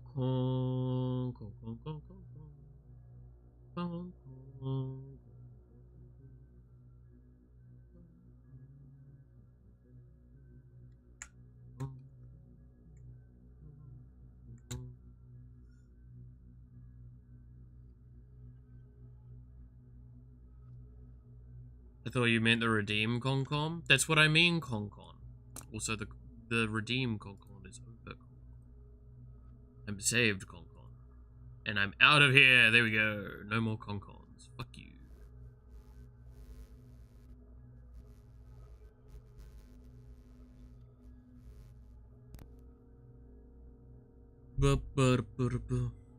That's what I mean by is it frustrating? Is it annoying for you guys as it is for me? It's a pain in the ass.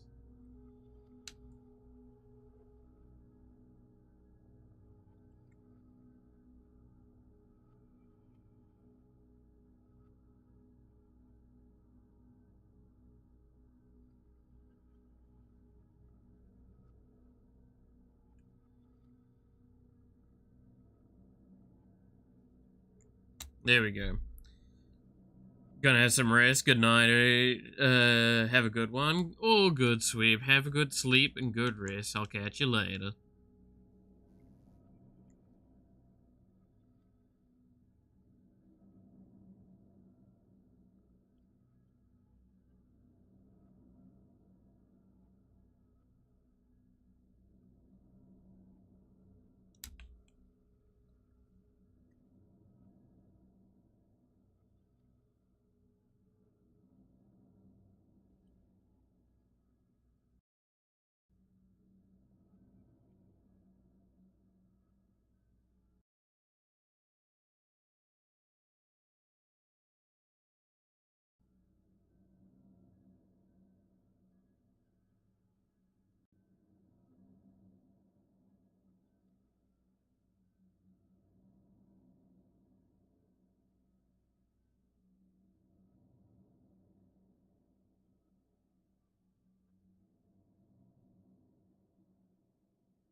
There we go. Okay.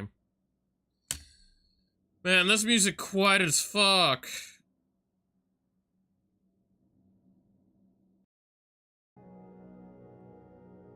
There we go.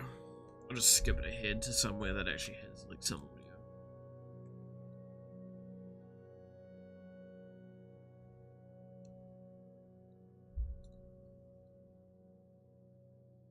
Okay.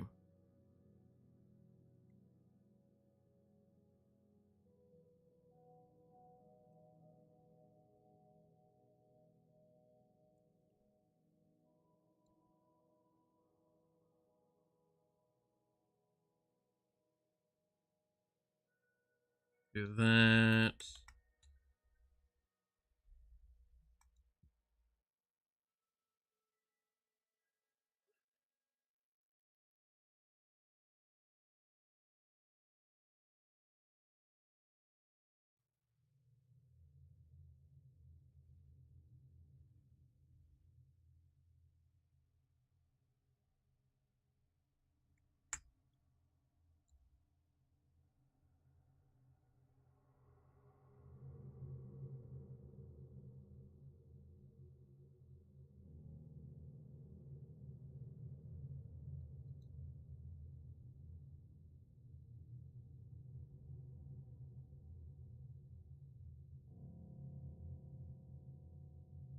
Alright.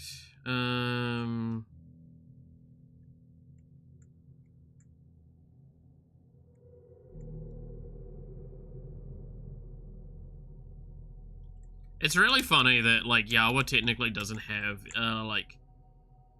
Yawa has both the most detailed and undetailed eyes out of, like, everyone, right? Because the detail in her eyes are highly subtle, but she doesn't have, like,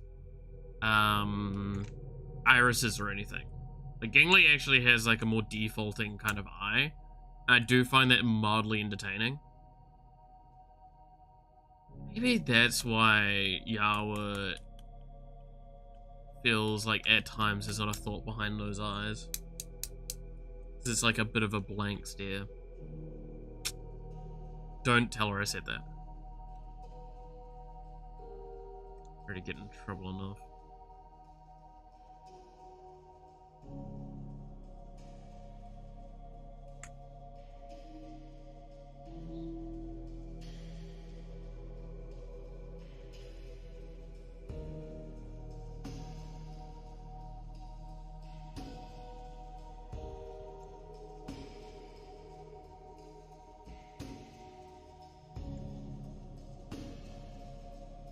Uwu voice or snitch? I'd prefer to die by Yao's hands. I'll be honest.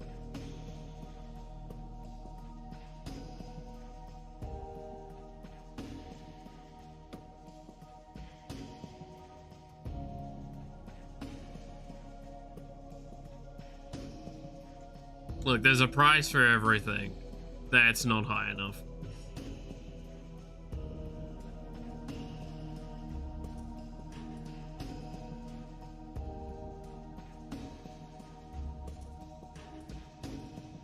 Think you can blackmail me of all people?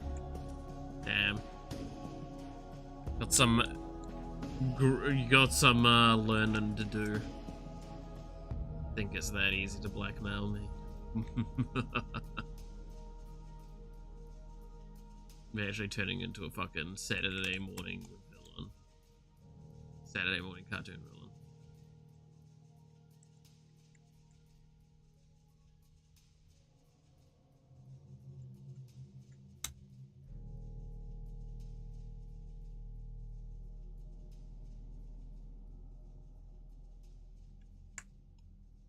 Okay. Outside of the hands that are holding each other's, like the hand hold, I think most of this is fine.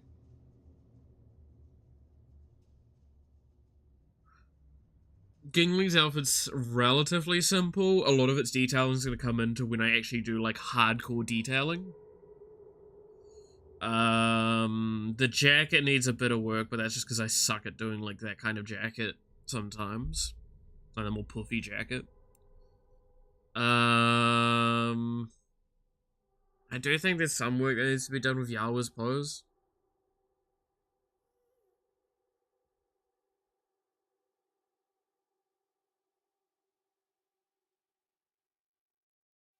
Yeah, overall I'm pretty happy where this is going. I should probably save it. Oh, sorry. I should probably save it. I haven't actually saved it yet.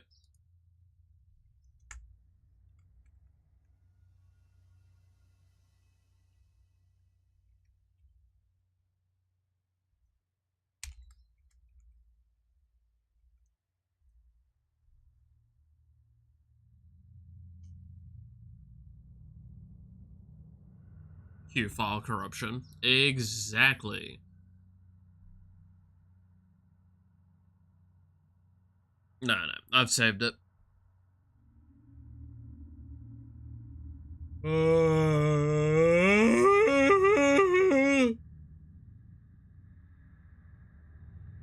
Yawn.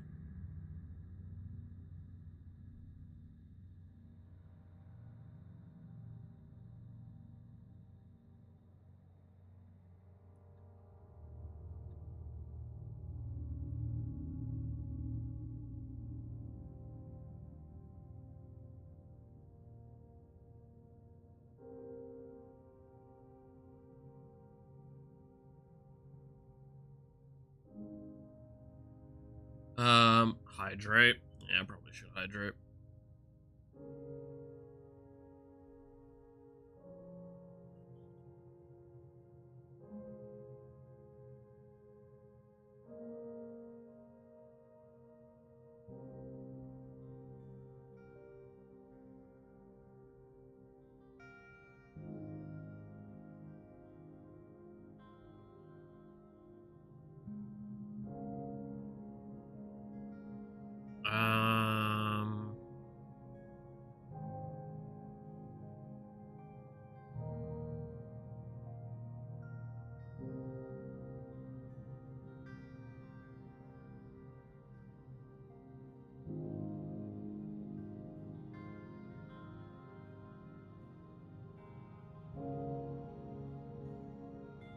I have to wonder.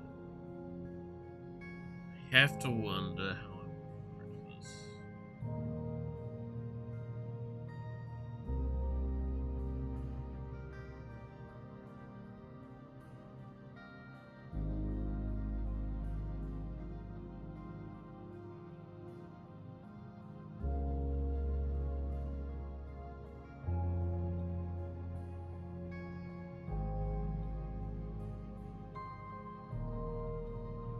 I do have to...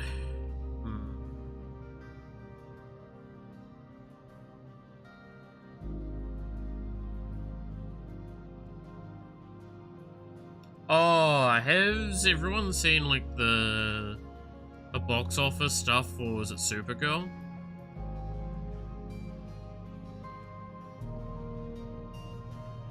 Like, I've heard a lot of mixed stuff towards it all. I mean, like, I still plan on going and watching the movie with my mate when we both get the time, but, like, I can't deny that I'm actually a little surprised at how negatively that movie has, like, apparently done.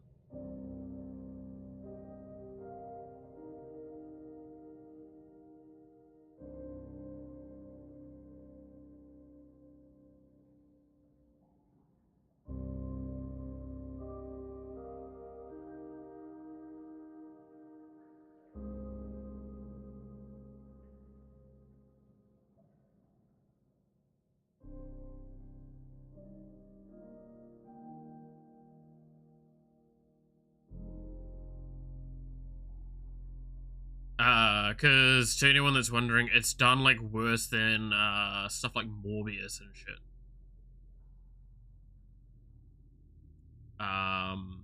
Which, again, like, I'll watch it and I'll be able to, like, decide for myself whether or not I think it deserves that kind of negativity.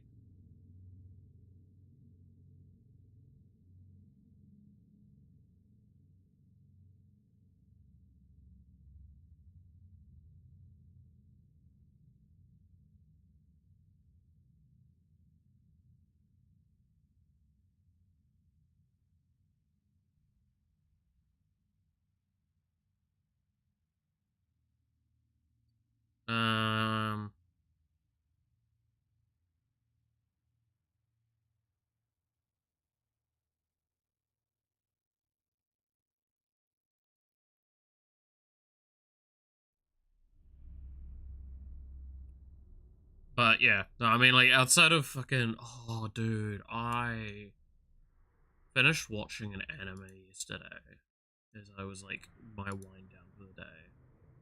It was so good. It felt so real.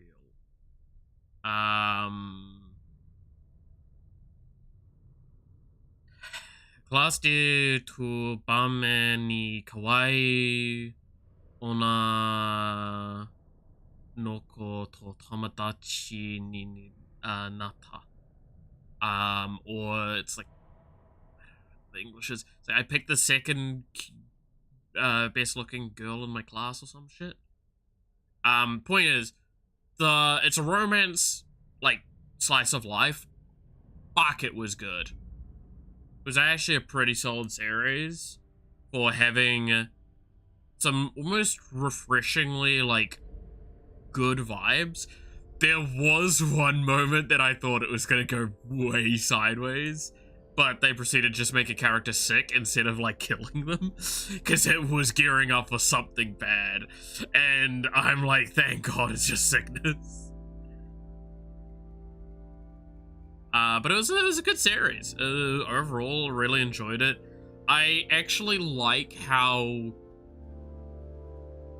one of the conflicts that resolves in the series, one of the major conflicts that gets resolved later on, isn't resolved in the sense that like everyone's like back together and happy and everything. It's resolved in people got to say their piece and actually got to like express their thoughts, which I would argue felt so much better.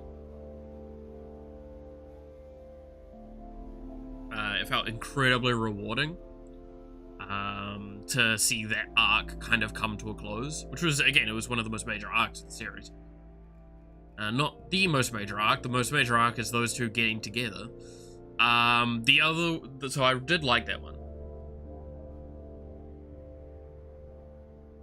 The slice of life is slice of fantasy. This one, I'd actually argue, felt a lot more real and grounded than a lot of other like slice of lives that I've watched for a while. Like, it felt like outside of a couple of moments, it actually felt pretty realistic. Because like the main woman in the show, or the main girl, she has a lot of spouts of random maturity that I actually remember seeing out of, like, in kids of her age, right? Is like this weird moment of like, oh, well, we're still kids, so let's, it's still okay to, like, muck around, sort of thing. Like, it's those random spouts. But also there's an unrealistic aspect to some of them, as they felt a little bit too coherent at moments. Which is not normally what I'd expect from a kid. Even though they might have a spout of maturity, they might still be a little dumbass with it. But I actually really liked her storyline and what was going on between her and her best friend, for example, which led to a really interesting conflict and a really interesting conflict resolution. Which is quite cool. So that was my little, like, kind of slice of life romance series that I watched over a couple of days that I was like, yeah, no, it's actually pretty good.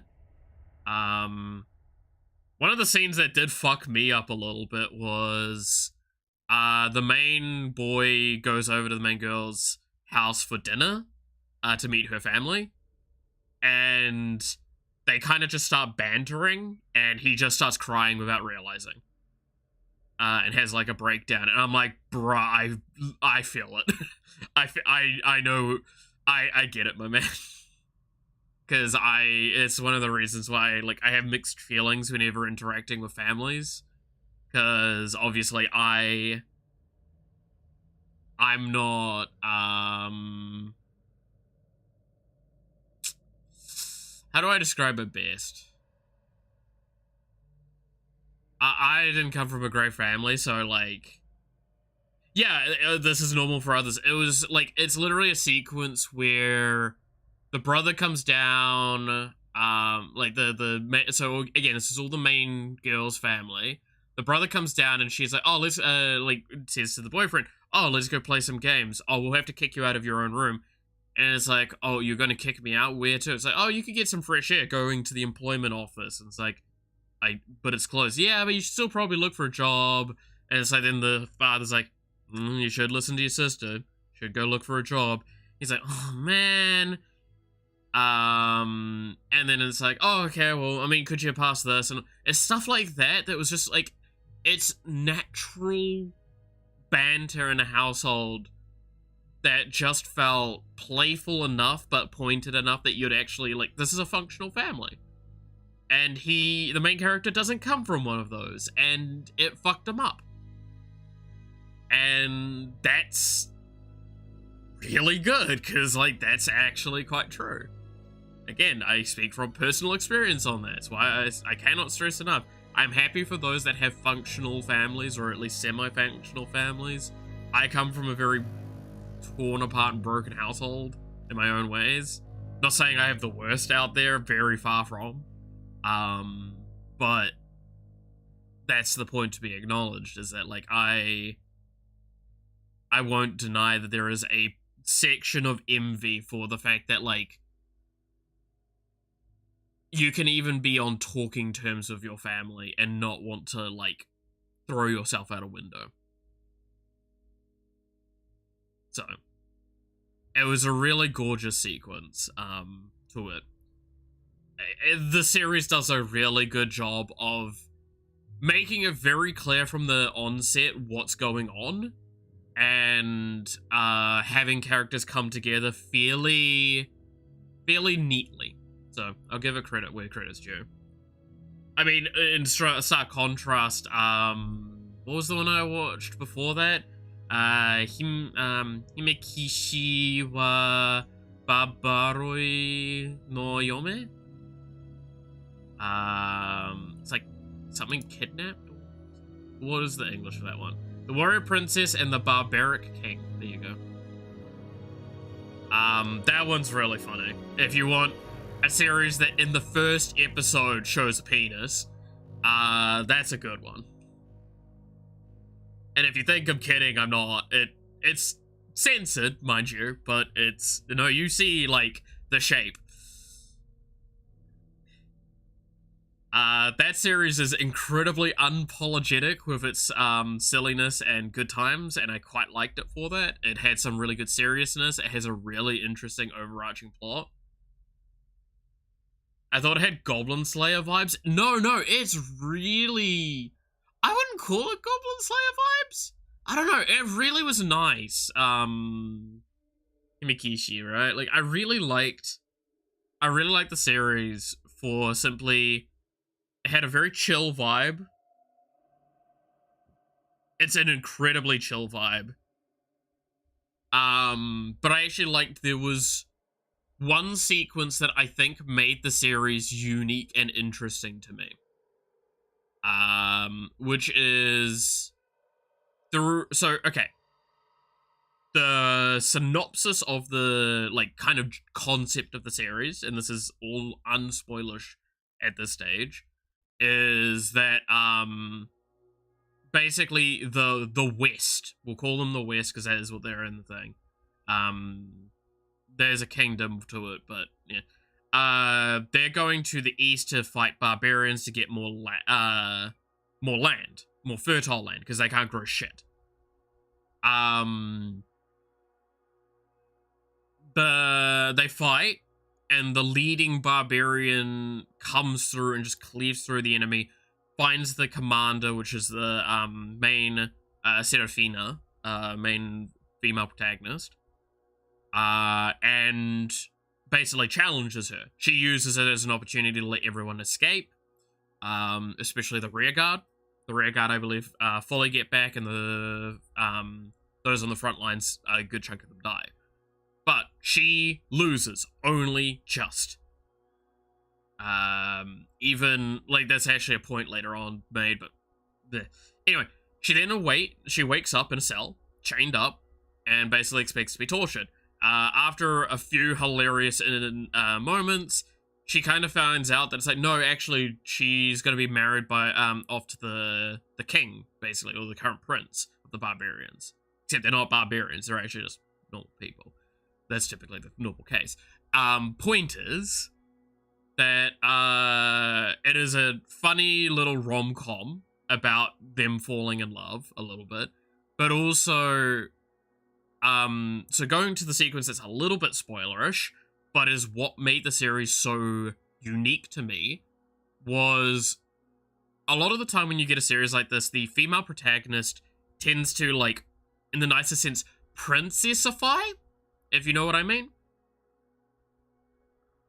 Like the moment they've been captured and the moment they start falling into the feminine woes, as the series even kind of pointed at, the character slowly becomes less and less of the warrior they once were. This series doesn't do that. While dealing with the cultural difference of grief and the fact that she's, like, getting treated quite kindly by some people Flat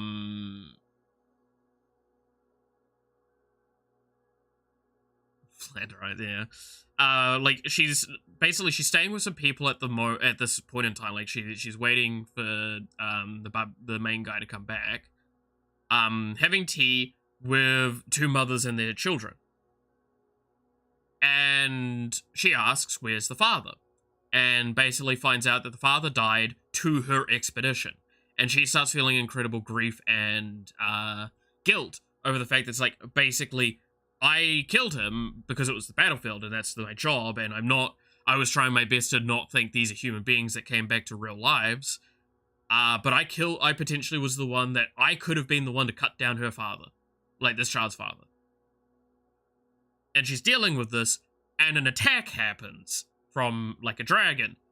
Now, these are dragons that, like, they need full teams to fight. There's 4 of them in the village. She nearly single-handedly fights it off with like, fucking things to, like, stoke your wood. Not even, like, it's not a poker, it's the tongs. She takes out one of its eyes and, like, fucks it up a bit, and only is she about to die is when, like, the main guy turns up, obviously. But it's like, there were groups of people fighting these things back. And they were struggling. She did it nearly solo without a real weapon. And armor. Like, no armor, no real weapon, and she nearly beat back one of these things. I loved that moment, because it went to show, no, this is not a character that is, like, going into the, I'm not going to fight anymore. It's, no, I still want to fight. She is still a battle junkie, and her character is still really, really nice. Like, I don't know. It's hard to fully encapsulate what that moment kind of did to setting the pace of the story, but it did a good job of telling you that she isn't going to, like, turn into some damsel in distress. If she sees a fight, she will jump into the fray. Even if it's to protect people, like, if it's to protect innocent, even if they're the enemy, she doesn't care. She is the most reasonable and most caring out of a lot of the main characters, but also at the same time is so willing to throw her sword into the fight. I love it. I really, really liked how that was handled. It complemented the story quite well to me.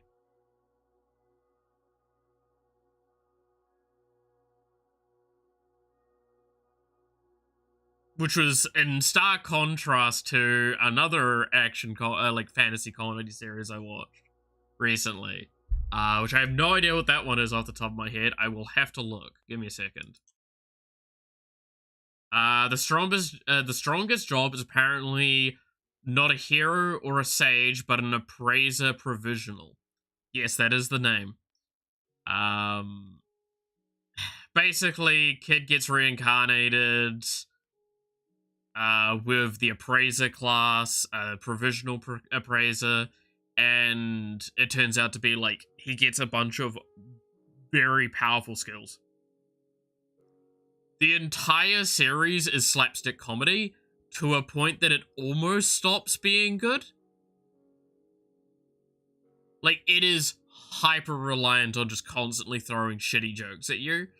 So if you don't like that sort of stuff, don't watch it. But if you're, like, wanting a fun, silly time, I actually think it was pretty solid.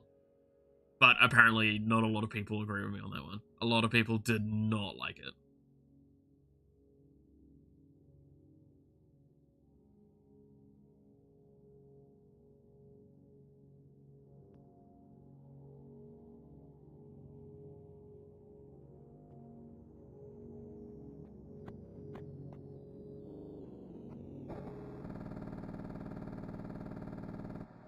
Always down for a good brain off hunt. Yeah, like, it's, if you like trashy isekai, it's probably a good shout. That's kind of like the big selling point to me, how I'd probably explain it.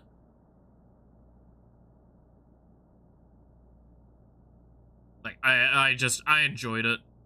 I'm not gonna say everyone will. In fact, I'm probably gonna indicate to people that I don't. I would probably very hesitantly suggest it to people. I don't want deep deconstruction of every stereotype to enjoy an anime. Well, I mean, like, again, that's why I love looking at some of the stuff, because, like, the classe de Tubame ni kawaii onoko to tomodachi ni nata, like, that series really requires you to, like, kind of lie down, but also focus with the series, right? Sometimes I like Prisoner Earlier. Same, brother, same. Let's not explain that series to anyone. Don't want to be on a watch list. But I did also, like, watch, Isekai no, Nonbiri Noka? The, like, reincarnated, as a farmer or some shit. I don't remember what that one's actually called. Farming Life in Another World. Yeah. I rewatched the first season and watched the second season of that. And that one's, like, another good one where I think it requires a little bit of thought, because it's actually quite nice, especially in the first season, for how everything feels like it works in conjunction. Would you still love me if I was reincarnated as a worm? We're, like, very close to, like, an anime like that at this point. We've had fucking vending machines that get a harem. Like, I'm sorry. Which, also, I want to stress, I'm still really mixed feelings about ever actually finishing that series, because I've talked about this before. I genuinely think the first season of the vending machine series is actually really good and really fun if you just are willing to, like, accept it. The second season started being far too much to me, because at that point in time it felt like there was no longer any restrictive problems per se. It felt less puzzle solvy and just more like I'm watching a vending machine solo the Demon Lord, basically. So the fact that there's a season 3 makes me go, like, I don't think I could handle it. I really don't. Yeah. I think it's a bit much for me. Oh, Kana-sama wa akuma de chorui. If you haven't seen that one, that is like the ecchi series of the season. Fuck me, it was funny.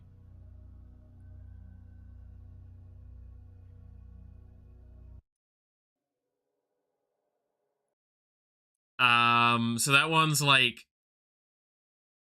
the daughter of Beelzebub, I believe it is, or some shit, comes to the human world to eat human souls and, like, harvest them and, like, raise them to be perfect for her.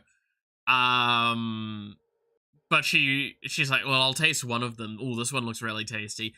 Uses some mind control to bring him to the room, and basically goes, I'm going to devour you. And he's like, oh, you're gonna what? It's like, I'm going to peel off the skin and drink upon your fluids.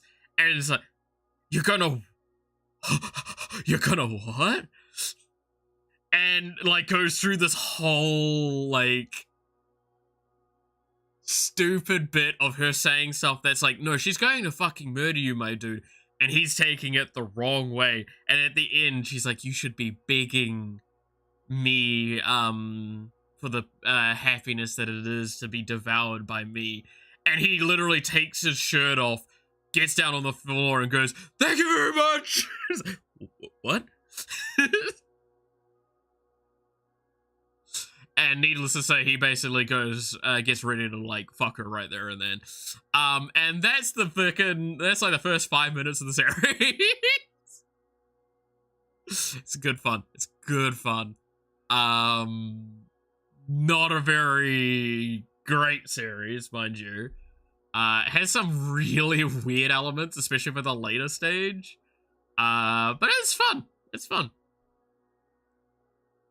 It does have one character in it that really made me feel uncomfortable, though, which is one of the little sisters of the main girl. So Okay, I'm gonna spoil this stuff because it's an ecchi series. You're not watching for the plot. Plot's fun, but so this is in the later stages of the series where the main guy gets brought to the demon world to meet the parents. Again, it's always meeting the parents. Meet the family. And he gets given a trial basically by the father to get approval from all of the rest of her family, like all the rest of the family members, including himself, to get permission to date the daughter. So he first talks to the older of the the mother, then the older of the younger sisters, then the youngest of the younger sisters. Now, the mother has, like, problems with men, mainly, but, like, she has a type that if you kind of trigger her type enough, she'll stop being, like, scared of you and just wants to fuck you. The problem is he triggered that, which led to a lot of hilarity. Then the next one was the oldest of the, so again, it's the oldest of the younger sisters. She is madly in love with her sister and is mean to her just because that's her only way of being able to express it, so she's very tsundere. To the point that she would prefer to get beaten to death by her sister than actually admit that she loves her properly. Then the younger of the sisters is the problem. So she's a streamer. She has an alternate online persona that's she streams as, that she does like lewd exercises and stuff with. And then she finds out, because she loves her sister, she doesn't want the brother to take him. But then, like, as things are happening, like, she tries to, like, get her addicted on her mana and stuff like that. But, like, the face that the main girl gives to the main boy, she's like, that's the face I wanted, but why do I feel happy still seeing this? And it keeps going like this for a while, where something happens and she sees them being happy and she's like conflicted feeling. And she's like, why? And then eventually she realizes, oh, I love seeing them together. This makes me happier. Wait a fucking minute. I'm a cuck. And needless to say, her entire story arc from that point onwards is her getting mega aroused at the thought of people getting, like, her getting cucked and all that. It's dumb. It's really dumb. And I hate that character with a burning passion because it made me feel incredibly uncomfortable while watching her. That was a thing.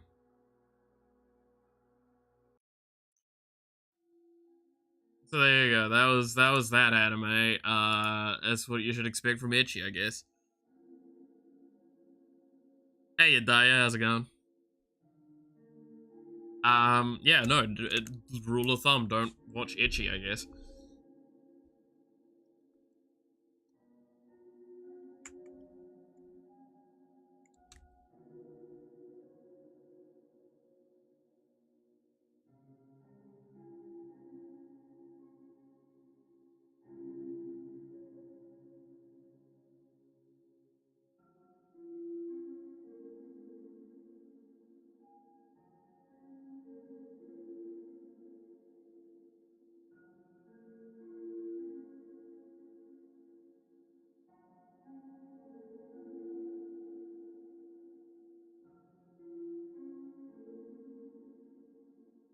Ecchi is the best genre of them all.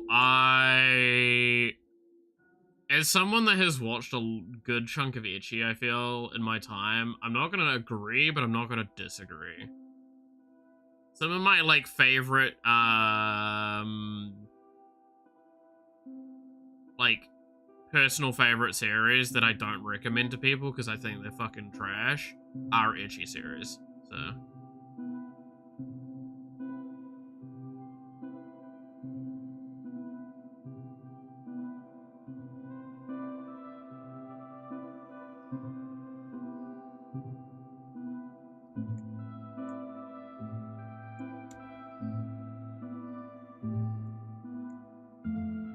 Again, like, Kampha's one that I'll always stress, like, that is a guilty pleasure anime, and I do not, like, go out of my way to recommend it to people unless they're wanting trash. I fucking love it, though.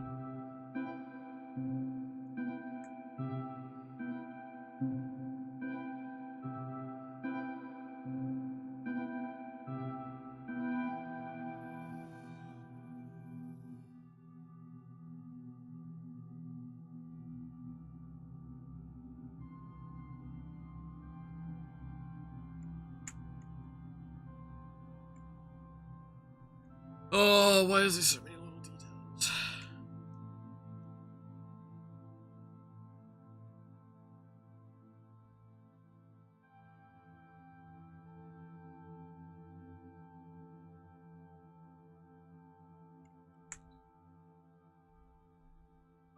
Do we consider redo, healer, and itchy? I mean, yeah. I would consider it as itchy, but I do, like, I mean, again, it's when it's... okay. So, again, I come from the people that actually, like, read the series. I still think of that series as, like, it's interesting enough that you can get past some of the, like, really demented shit that series is, but it is just revenge porn. It is really dark revenge porn. And there's no, like, forgiving it for that. I still consider it itchy for the most part, but, like, there is the uncensored version, I believe, that pretty much does show you penis. So...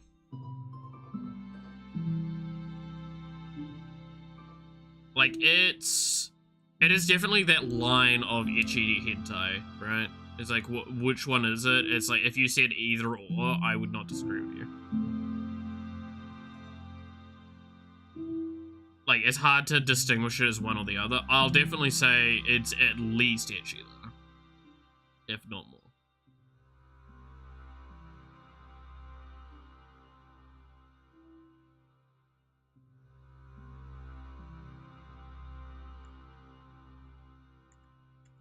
That doesn't look right. I'll need to do some stuff with that.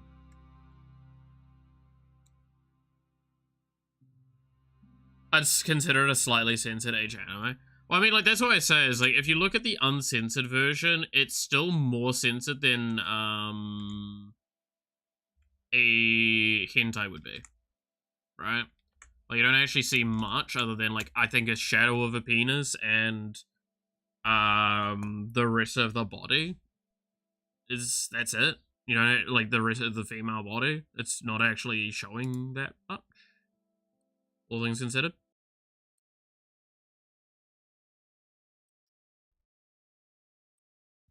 So it becomes a weird argument of, like, where's it stand?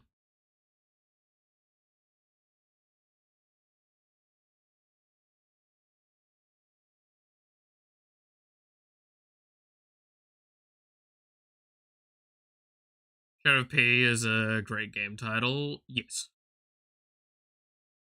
I have been recommended it numerous times now, and I would like to play it at some point.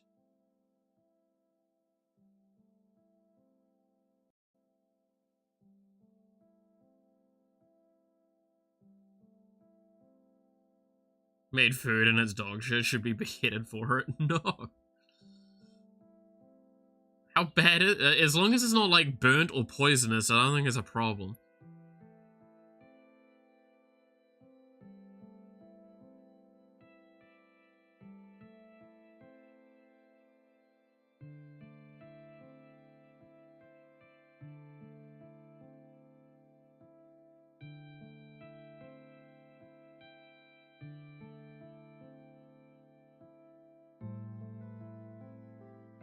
Why not both?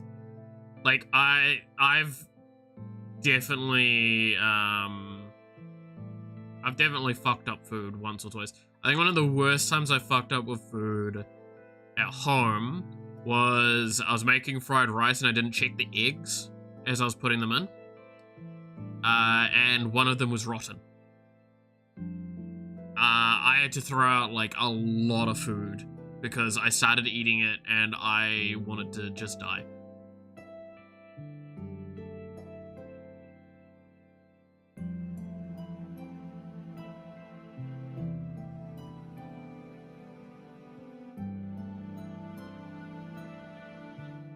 Like, ugh.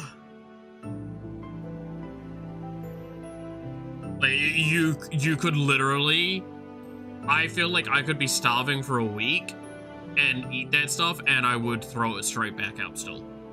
Like, I think it was actually that bad.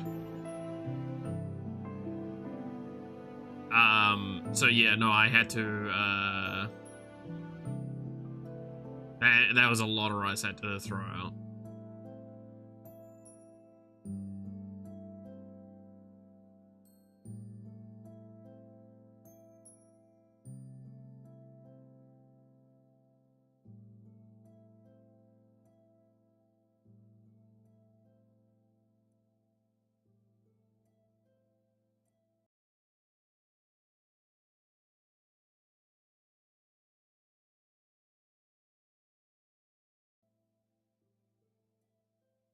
What happened to everyone? Happens to everyone, sorry. No, it was, yeah. Everyone has something like that occasionally. Happens. But yeah, no, it was disgusting as fuck. That was years ago now, though, I have to say.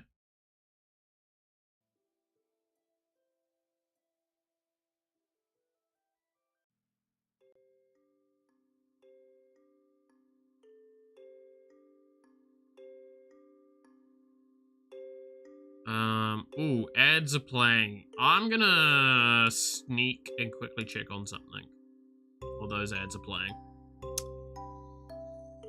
I will be back shortly.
Alright. There we go. What? Damn, that's some quick time checking, knowing that the ads are still going by the time I come back. Imagine Italy starting a war with you because of the disgusting. It's pasta your time.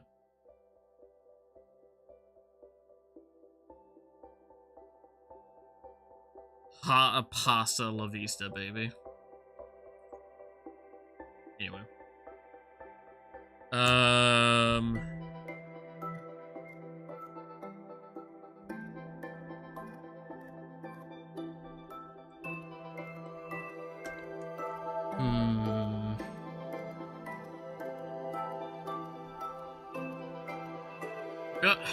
Oh, look at these hands. The problem is the hands, I feel like I'm not going to be able to get them right until...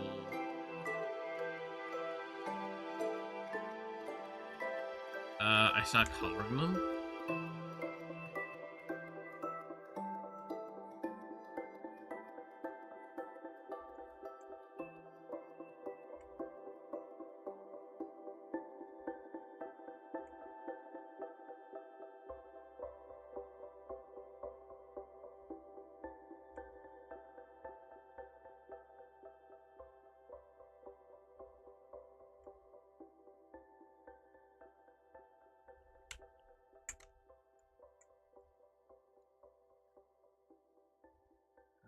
Let me...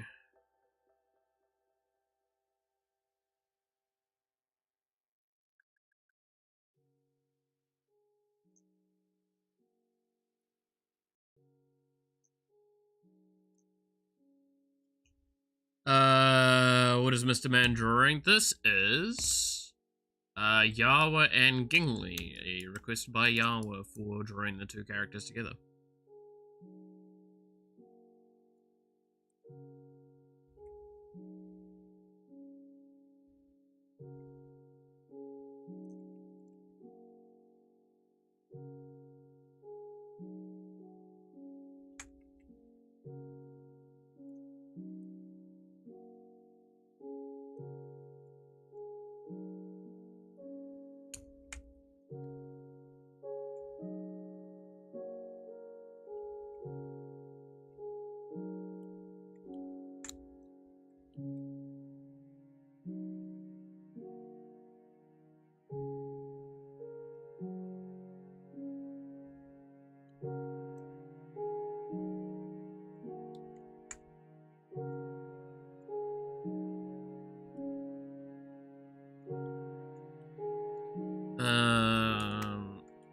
But yeah, we've seen Yawa a fair few times. Gingli is one that I feel like some of us have probably not seen before. Let me actually pull up her reference image so I can actually correctly get some stuff.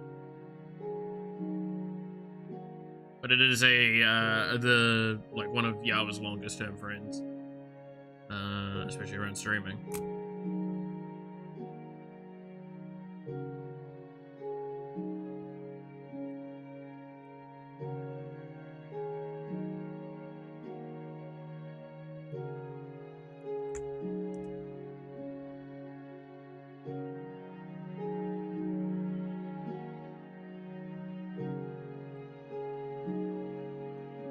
Save image.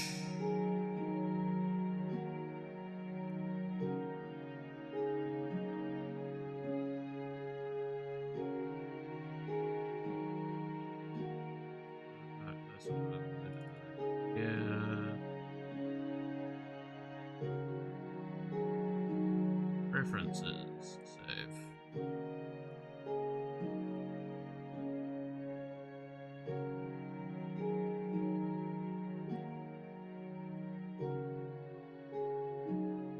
There you are. So their girlfriend? No. I mean, I don't know. I don't understand. I'm not sure how that terminology goes sometimes, because I know some that is literally just like, oh, they're my friend, that's a girl. Right? But I'm not going to pretend to know anything beyond that. I know they're friends.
Yeah, Shark VTuber.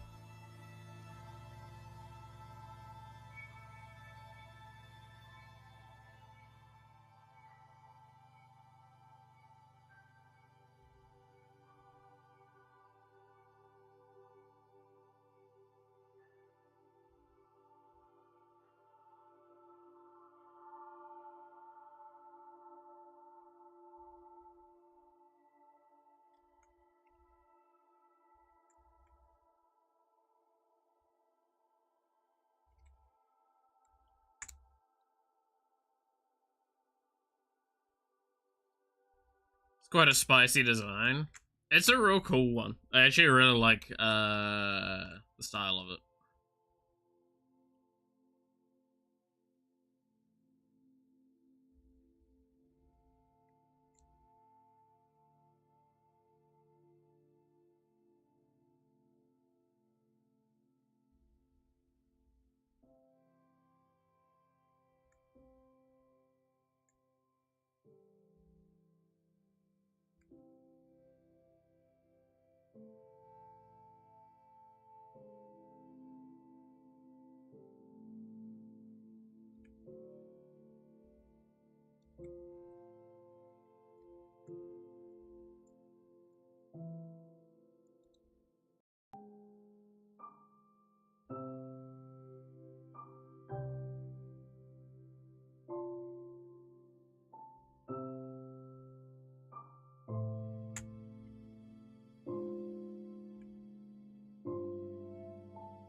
There we go.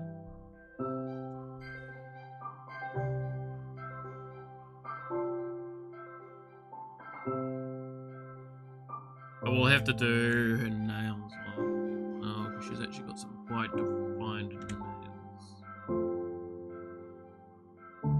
Do that later. We've now got like a general shaping done. We can kind of go from here.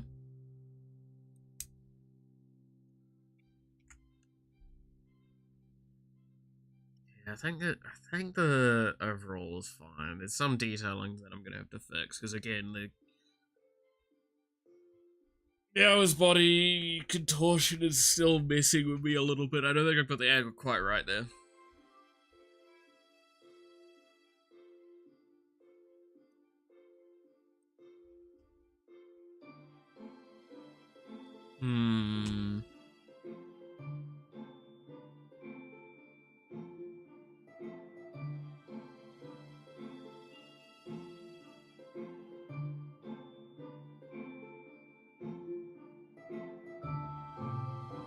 God damn it. Alright, I'll hydrate.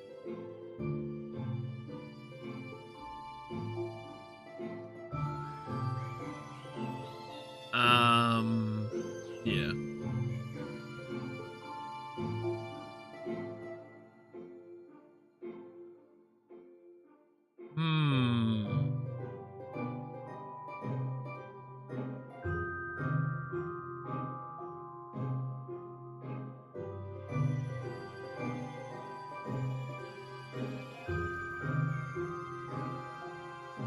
The Holy Grails are a tad bit grander on the other art.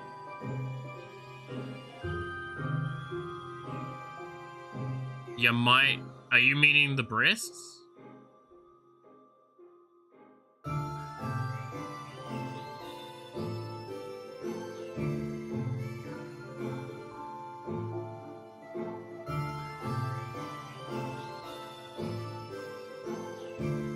Are you saying that the breasts for Gangly aren't large enough? Is that what you're trying to imply? I mean, I'm gonna be honest, the more realistic thing is what I've actually done is I've actually lengthened Gingly's design a lot more, so the chest is a little less defined, but also an acknowledgement needs to be made of how this is a character that's leaning back, so a lot more of their chest is actually hidden at the front of them.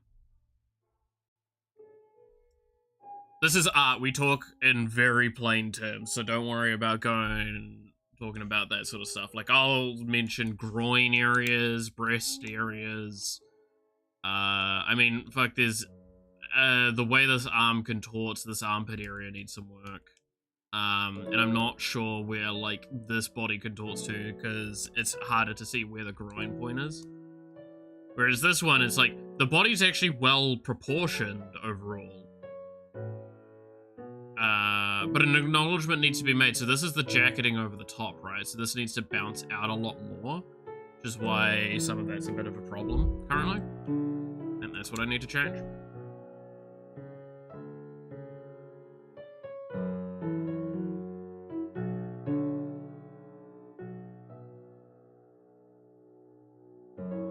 I don't think the breast size is that substantially different. I think it's just the body shape, right? Like, admittedly, again, this area here could probably be arguably like half its size that it currently is. Like this spot, basically. So if I shrunk this area a bit, it would look probably a little bit better.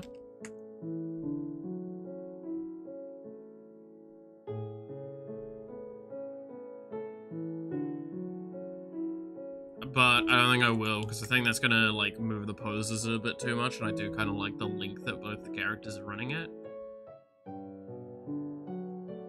To be fair, again, Ginglee's design is a lot more, stocky, right?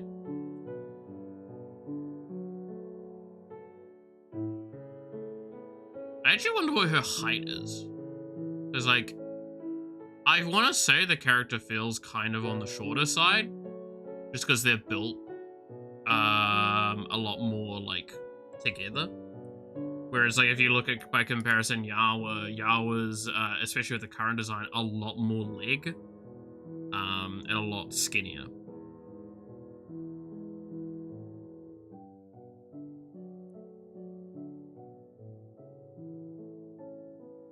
I mean, we all do like our thighs, after all.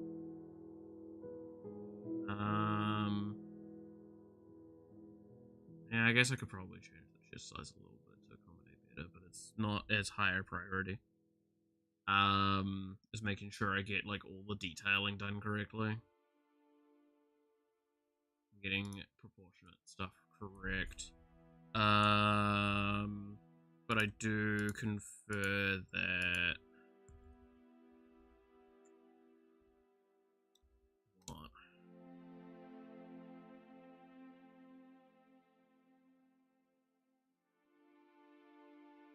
More like this.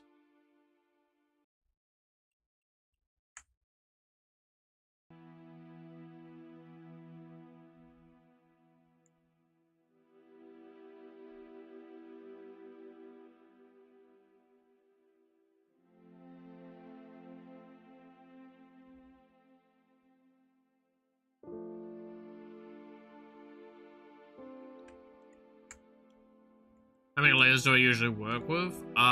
Depends on the piece. Sometimes I'll do, like, a loose draft layer or two, then a cleanup layer, or just move straight onto line art. And then when I'm, like, using the final product, I tend to use somewhere between 3 to maybe 5 layers, dependent, because, like, I'll have line art layer, coloring layer, shading layer, rendering layer, sometimes detailing layers, dependent on what's been done with the design. Like, a good chunk of the time, I actually have the eyes in a separate layer completely.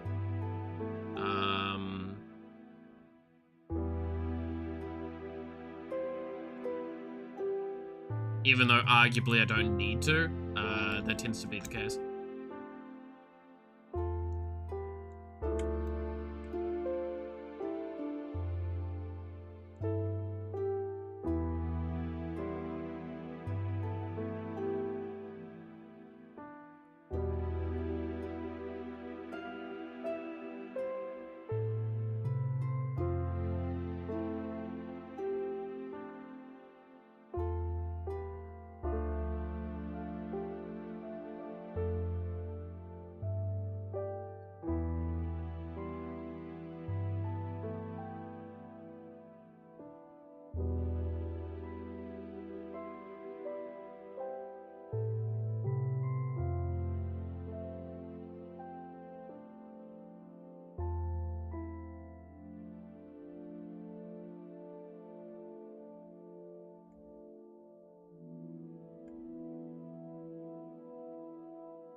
What you're trying to say is that art is like an onion? Exactly.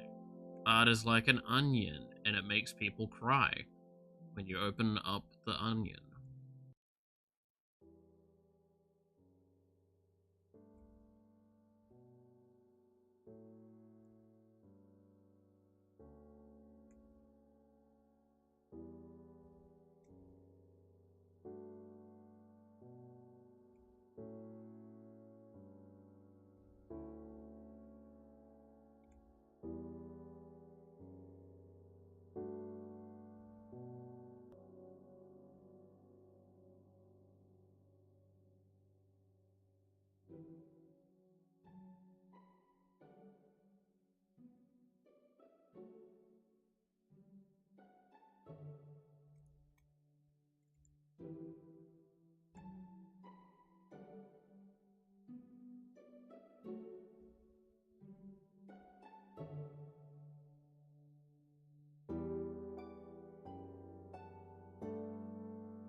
Any thoughts on the new Shrek? I haven't seen much more than, like, the original teaser trailer that they did.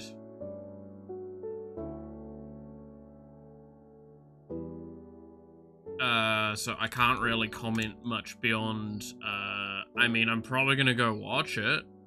Am I gonna be, like, expecting it to be good? Fuck no. Because, outside of Shrek 1 and 2, I don't really like most of the Shrek movies. I thought, the Rumpelstiltskin one was interesting, but, like, God, it had its plot holes, that hurt me. I thought the third one was just such a shite story, I'm gonna be honest.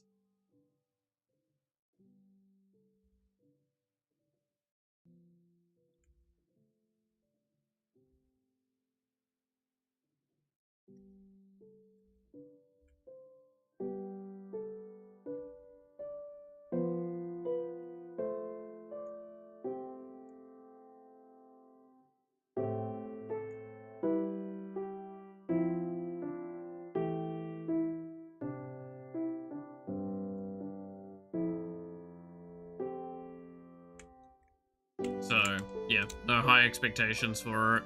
The visual style, I can see what people are complaining about, but also, like, it is what it is.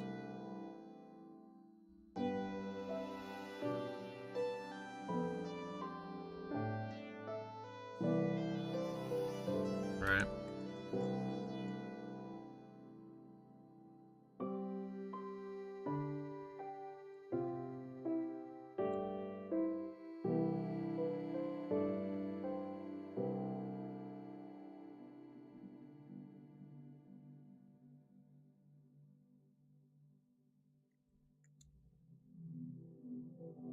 Wasn't the new one with AI? I know someone put it through AI to make it look like the older ones, and people were like, that doesn't look actually quite bad. I would be surprised if it was done with AI. Because that, I'm gonna be honest, right? And I mean this in the nicest sense.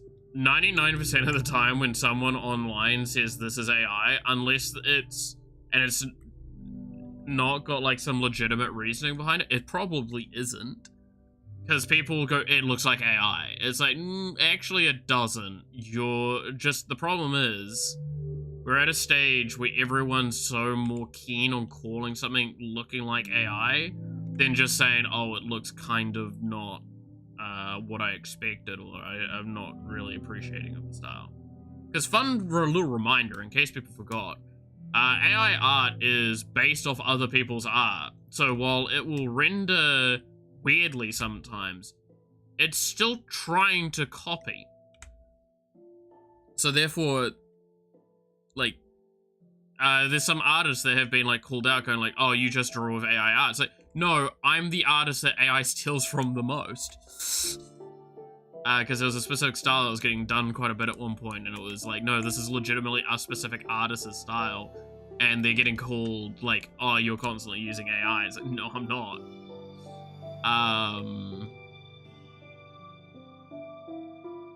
Which, again, I want to stress, I got nothing truly wrong with AI, it's the ethics involved that I'm concerned with, and I think currently the ethics are bad. I think AI is a great tool, I just think that there needs to be better systems in place of it. That will always be kind of like my standpoint until something massive changes. Which I doubt is going to be for a long fucking time. And AI is going to probably completely shift as a medium before that happens.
I mean, also a little fun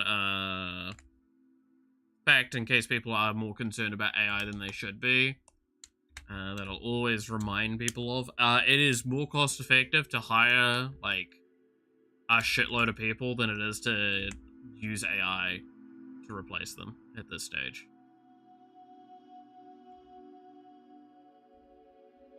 Like, that is something that even the large companies have acknowledged because it is currently not very cost effective.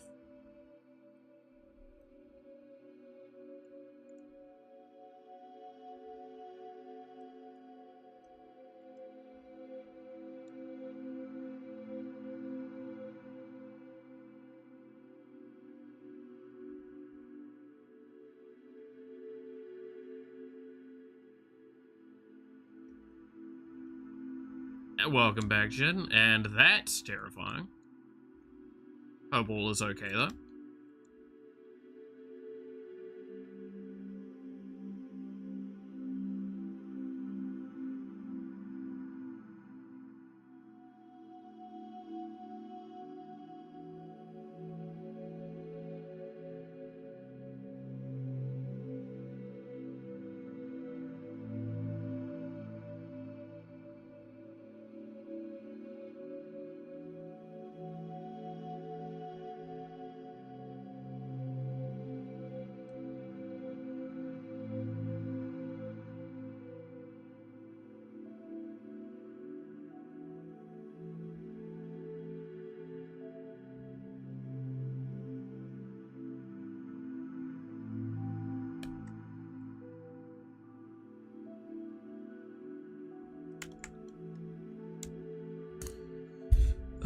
Let's see. They did not lose a shit ton of money with AI investors pulling out?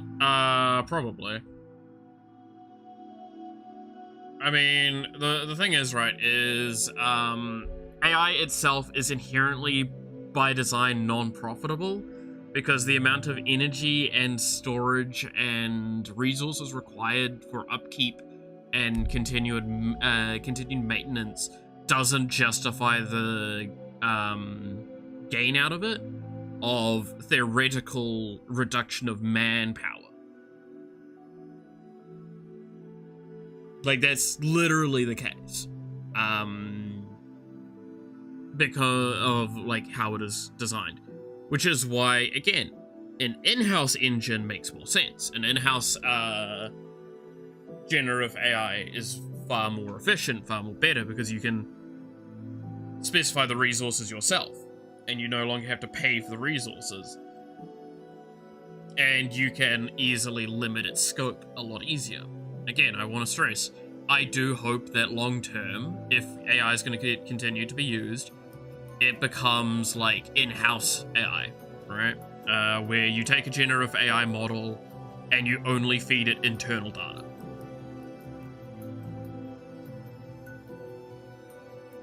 So you would potentially hire people to produce material for you on a larger scale with a cheaper scoping, to just fill up your own banks of resources, which means theoretically more jobs will happen from that. I love proprietary technologies. Yeah, there's so much AI can do that as a tool it will be very beneficial. The problem is that a lot of people are trying to find ways to make it itself inherently profitable. When it itself can't be profitable, other stuff gets profitable. Like, things become more profitable or easier to do because of it. I genuinely think that as indie developers exist around the world, I think AI long-term will help them the most. Not larger companies, because a dev team, like, solo devs will still solo dev. That's never gonna change. But a solo dev with like 2 or 3 assistants that help like do tasks. Like, what if you like programming but you can't do art? Now the argument is go buy like stuff from stuff like itch.io or whatever, right? Go buy assets. But some people, none of those assets actually work for what they want to do. So an argument comes in. Do they learn how to draw themselves? There's an argument there. Try and find someone to draw for them. Or, long term, be able to use something like AI for their art. I don't think that's a problem. I think the ethics behind it is the problem. Okay. As long as your edgy chatbots are not affected. Oh yeah, when they did that big, like, massive wipe or whatever, and, like, everyone got upset because they lost their, basically, virtual, pen pals, whatever you want to call them. Normally a bit more of a lewder statement to what those are.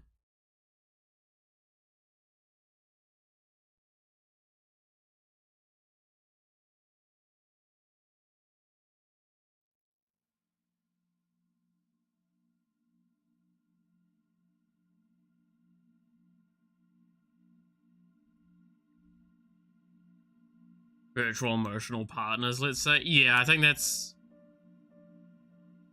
Again, there's no... I'm not gonna... We're in an epidemic of loneliness a lot of the time. And the problem is that these things capitalize on it really well. Because we're in an era where it's so much harder to just go out and hang out and talk to random people. For a variety of reasons, by the way. And some of them are very valid and good reasons. A lot of people feel less safe on the streets. People are inherently more anxious and scared of social interaction.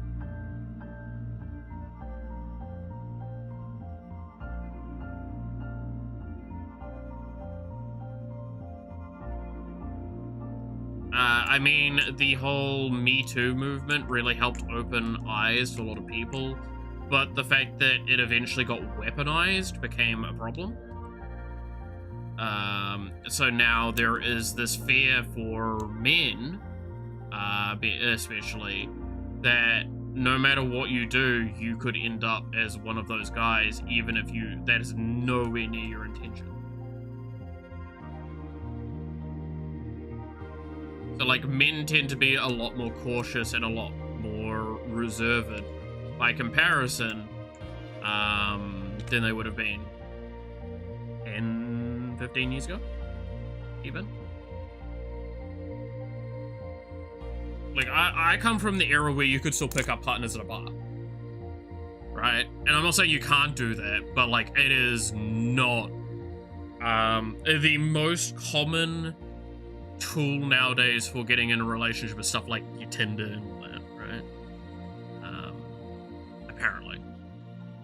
What I was hearing from statistics from, was it Dr. K?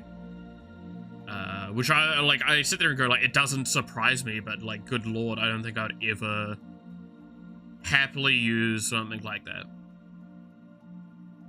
Because there is such a huge problem with self-esteem with those systems.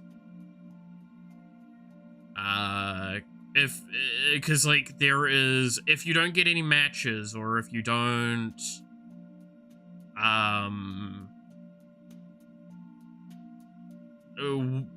what is it? It's a like or swipe something or whatever.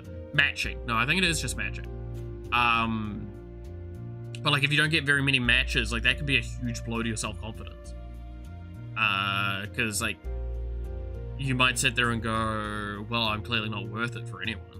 And that's the problem, is that, like, a lot of those sites, you're basically doing something close to a CV argument, where you're trying to dress yourself up the most honest but best way you can, right? First on similar how much percentage of men's salary they allocate to Tinder dates. Yeah, there's some stuff towards that is concerning, but, like, I get it. Like, one of the ones that I saw that I can't fault the person for it, because it makes a lot of sense. This was in New Zealand, in Wellington, I believe. There was a woman that, would use Tinder actively to basically pay for their own meals. They didn't eat. They didn't have the money to eat very easily. So what they'll do is they'll basically constantly get Tinder dates. And, like, 5 times a week, they'd go out for date dinners and get the other person to pay. And that is how they afforded to eat. And I'm like, I mean, I can't say you're, like, being awful or something. You do what you can to survive. But, like, geez, the fact that we're at a point where that's a consideration is not a good sign.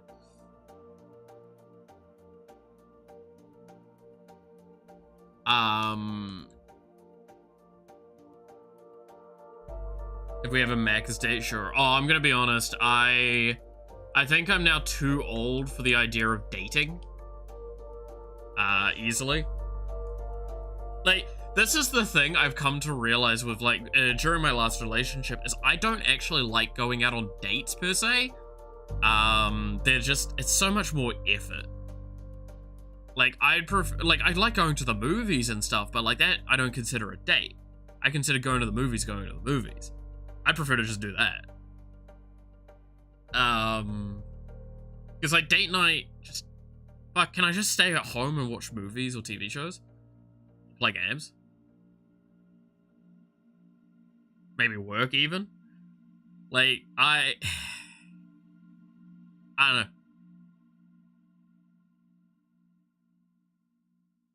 I am much more of a person that if I'm given the opportunity to, I'll just stay home the whole time.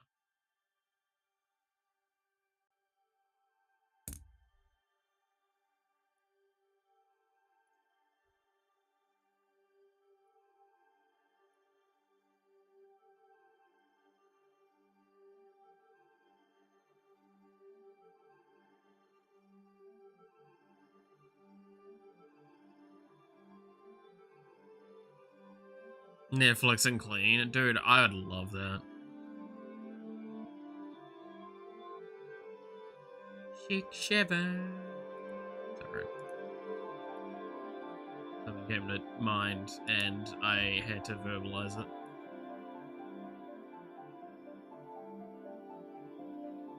Ah, it reminds me, I need to go ruin a new magic card for my friend, because one of the Doctor Dooms that's, like, really interesting, looks like he's doing the 6-7 thing.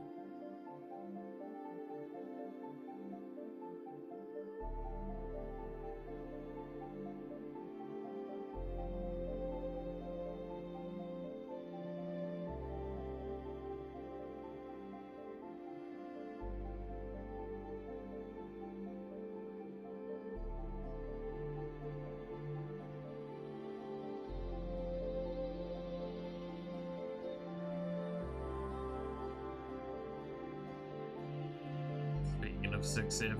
What? Watch the Digital Circus finale. I still need to, eh?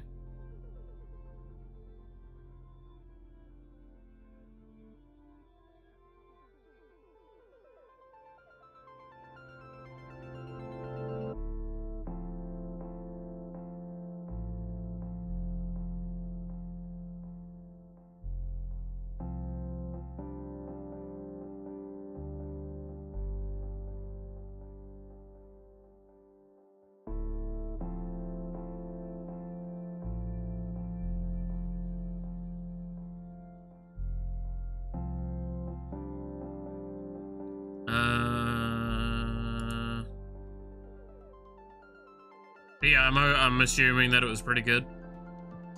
The finale.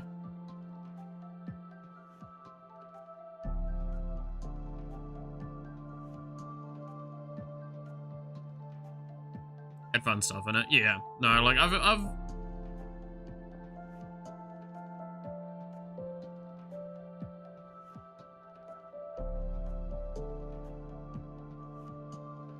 not the best though. Ah. I mean, I'll look at it at some point. I've got too much on my watch list at this point for my own good.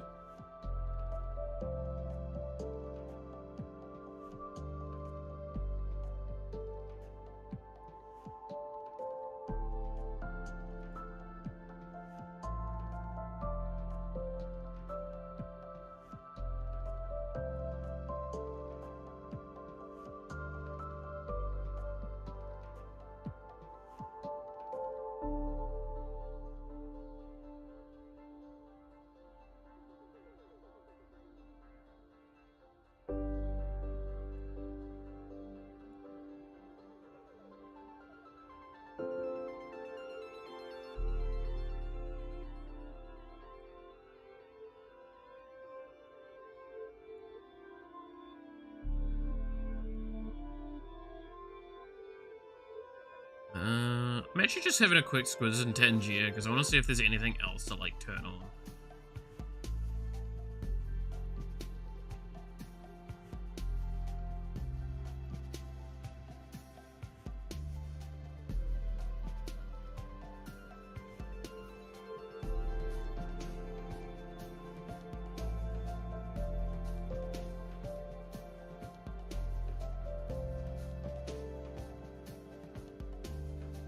There's some stuff that makes sense, a lot more that doesn't. Just waiting for someone smarter or more hyperfixated to figure it out. So what I'm hearing is I need to go watch it at some point.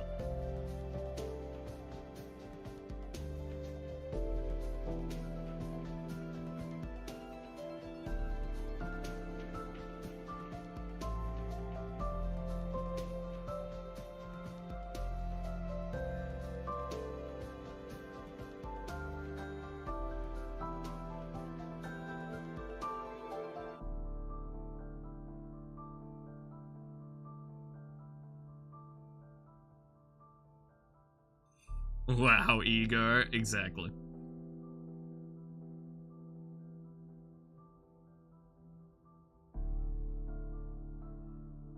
Cat jumps on the bed.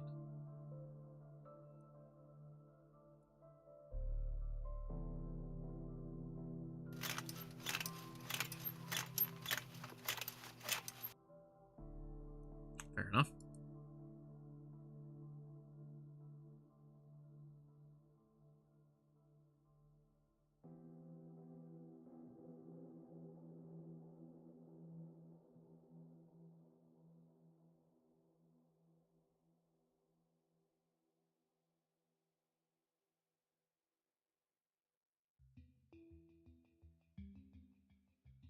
What are you dotting there? At least that was fun watching it get my expectations open. Yeah, I mean, that's going to be my intention going into it, is like, I've heard mixed things about it, so I'm like, I just don't think I'll care what people are saying. Pull the lever, Kronk. Pull the lever, Kronk. Run,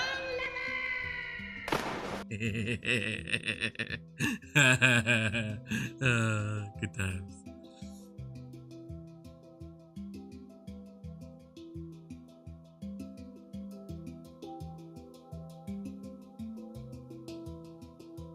Pull the lever, crack. Long lever!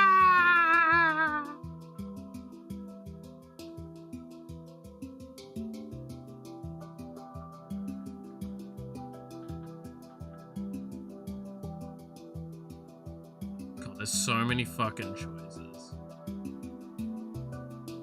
Such a goated movie. Have you watched that series? The series is also goated. I remember watching that when I was a wee bit younger. Good fun times. Good fun times. Oh. I feel like this is one that chat should be having good access to.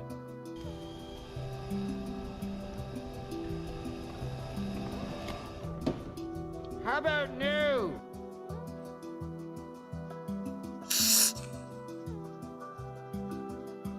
How about no?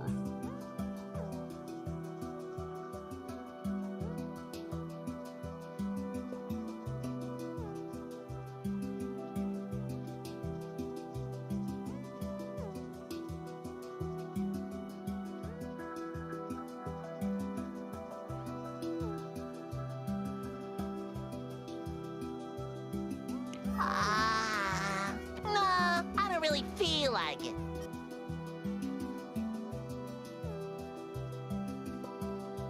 Yeah, it tracks.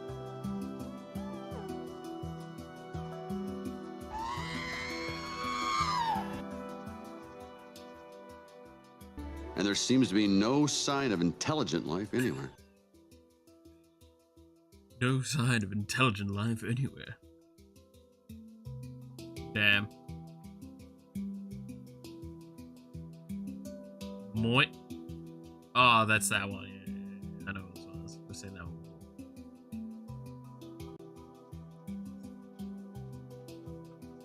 Many poos shot out of my anus. What?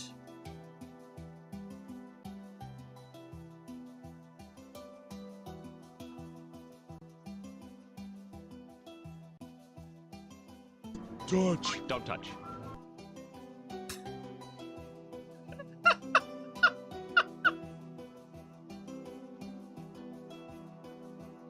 Okay, that one's actually really fucking good.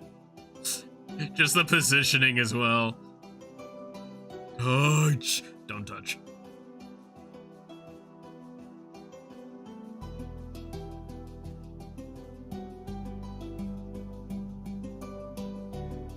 Suffer as I have. What?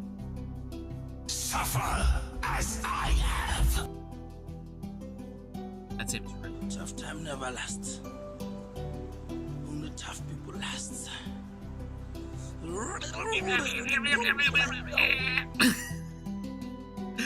Fucking love that one so much. Tough times never last. Only tough people last.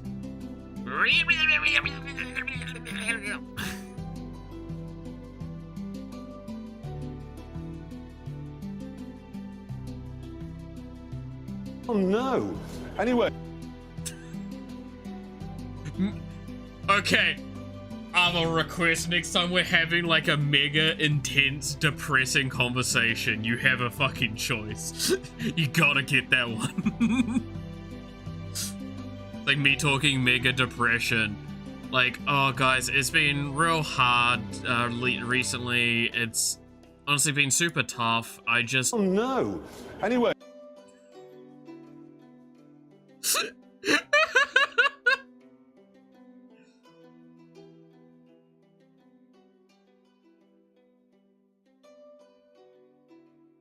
Yagadoo, is this wild thornberries?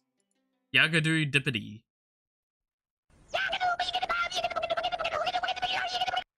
Yeah, that's... God. The wild thornberries, that takes me back.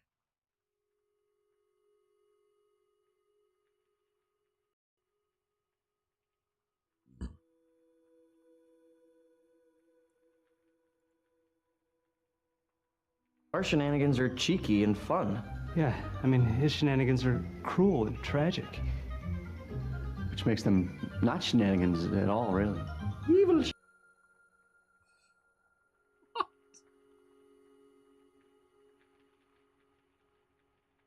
From Super Trooper. Oh, okay. Stop sweating? What?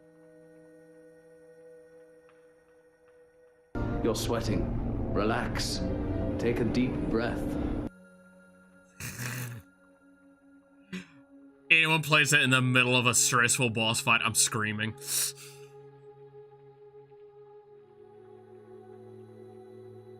I'm literally, this is one of those times where I'm thankful I didn't have something like this set up for like Bloodborne. If I was doing like Orphan of Course and someone played that shit, I think I might have actually broken something.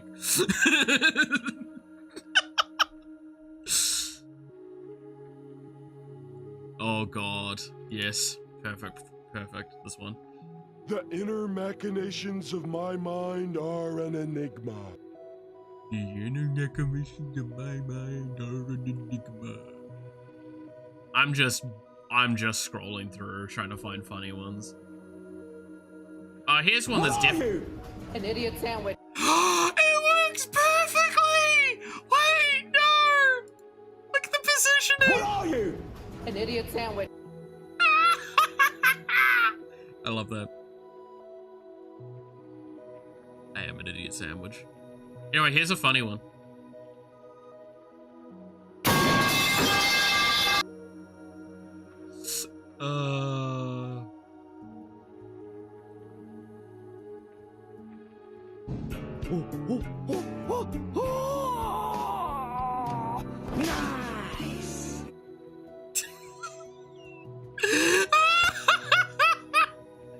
Oh, that could be that can be abused.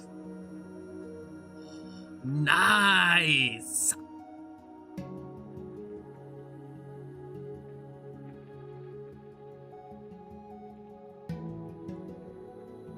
What is this one? Thank you. You love me. You really love me.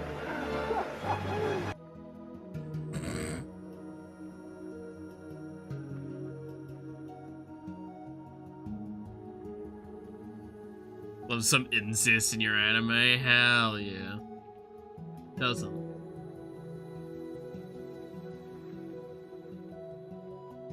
To be fair, that one is his mother, right?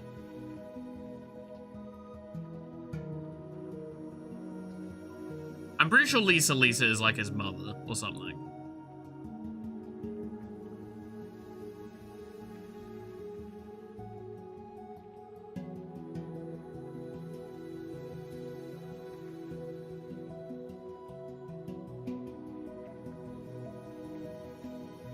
It really messed me up with the childhood friend trope is just incest without the taboo. It is though! No, convince me otherwise. Oh, these kids have been bathing together since they were kids. Like, they hang out at each other's place all the time. They've known each other for like nearly 11, 14 years. They barely could talk properly when they met. They're literally siblings, but not. There's just the none of the taboo. Anyway, what's SpongeBob doing?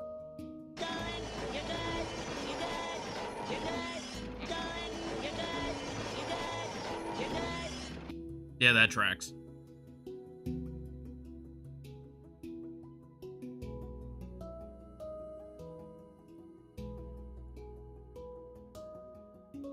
Chaos reigns. Okay.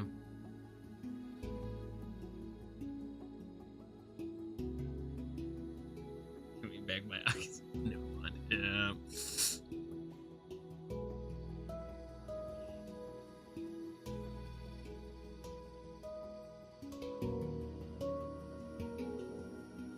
This one. This is fucking random. Julian. Oh, it's that one!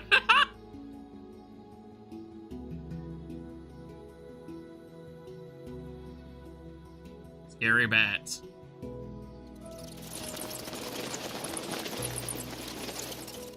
That one's kind of actually disappointing, I'll be honest.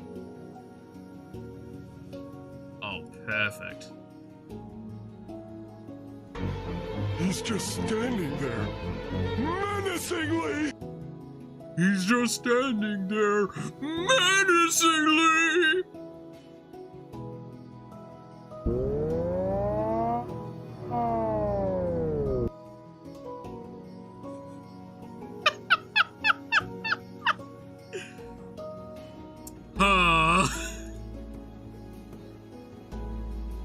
What's chat looking at, huh? What's chat looking at, huh?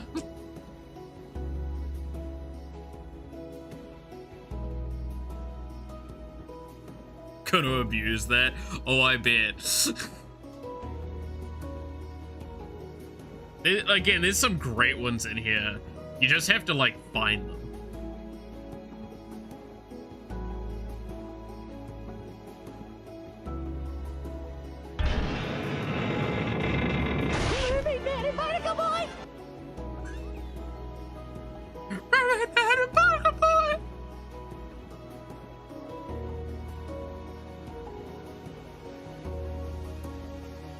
Like, Chad commits crime?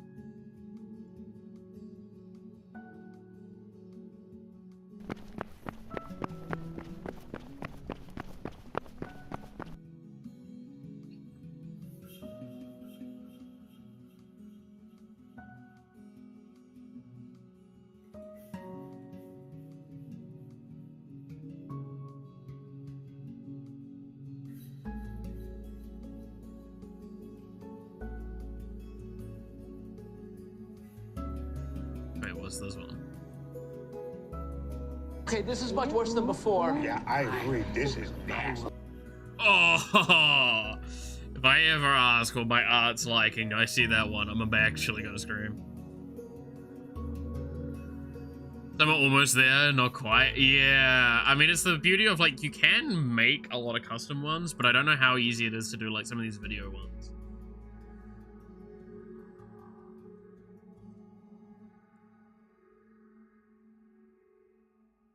More like belongs in the trash. Ah!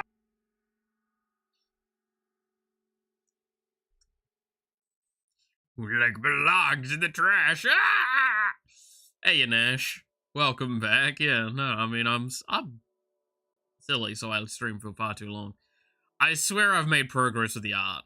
I'm just now fucking around with Tangier because I'm looking for, like, random funny tidbits and also potentially ones that aren't, like, toggled on that I could turn on more. You never know. Shit posting's great.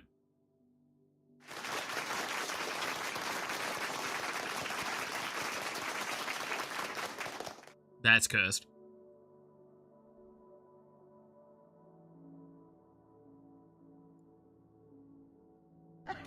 I know how you kids like them sloppy. What?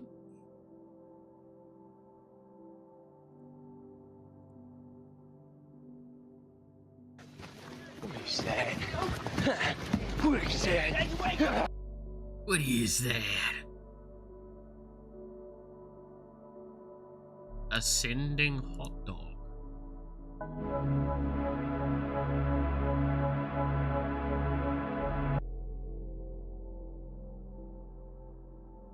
Okay.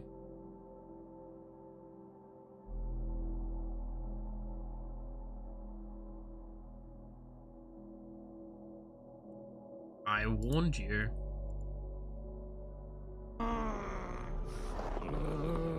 Dude, I warned you. I said I was gonna do that if you did that again.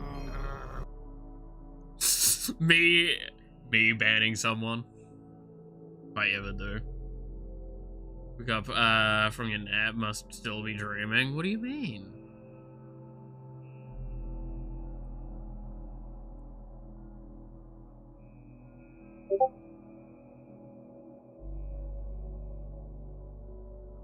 And that's just criminal.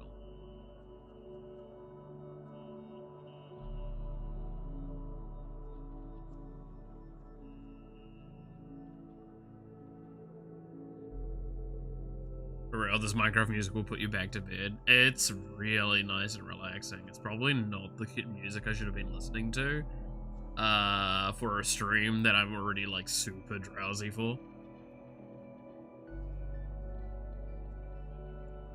Kind of why I'm going off task.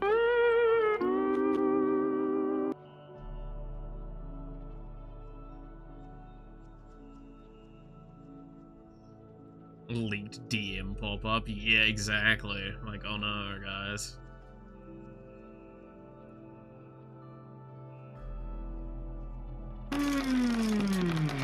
More!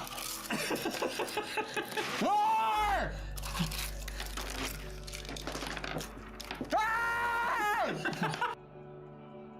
Yep.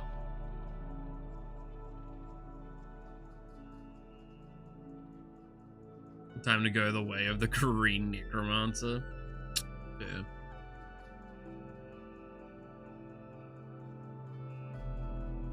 Here's one that I feel like should be pinned for everyone.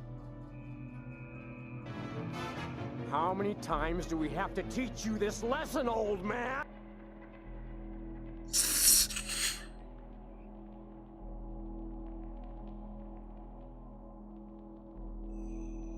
Yep.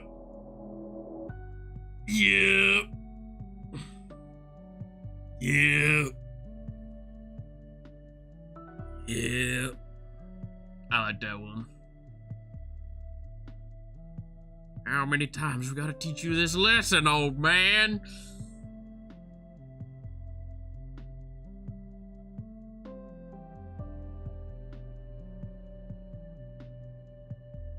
Wait, there's one that just times out a random person for 30 seconds. I'm waiting, old man. Oh my god, yes. Wait, is there legitimately, does that one just like fucking time someone out for 30 seconds? It's just literally called timeout 30 seconds. I don't want to test it. I'm scared. I might have to look that one up, see like what happens. Or if that's just, I don't know, I'll leave that one on. Goodbye, everyone. I'll remember you all in therapy.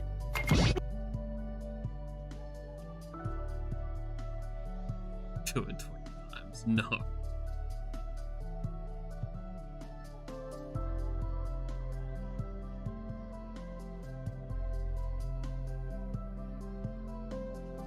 You what? Holy shit, it just does.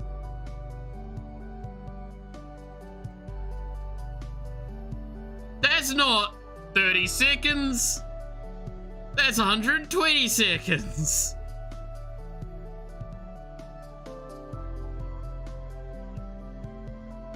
It's a fucking lie.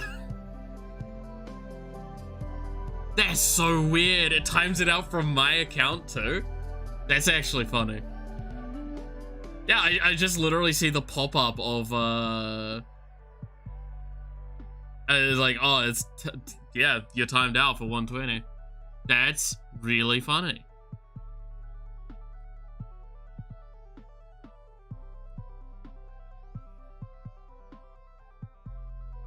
Jin just got fucking snapped.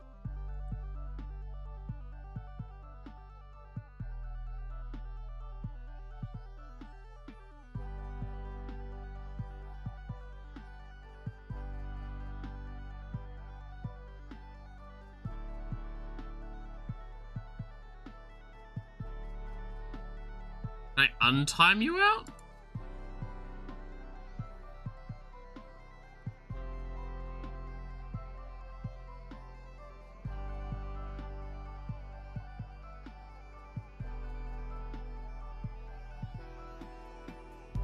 No, it timed him out for 2 minutes. That's not even the one it said.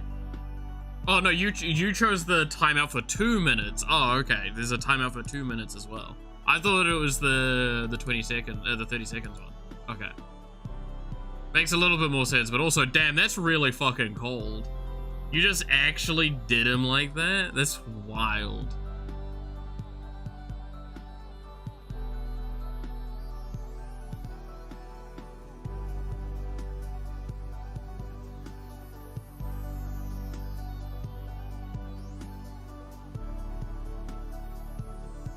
How do I untime him out?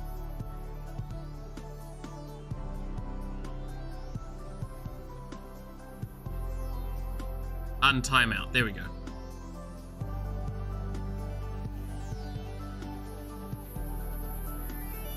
I had to toggle it and then toggle it back. It was being weird. There you go, though. Nash, you can talk again. I've saved you from the hell that you were sent to. That's really fucked up, though.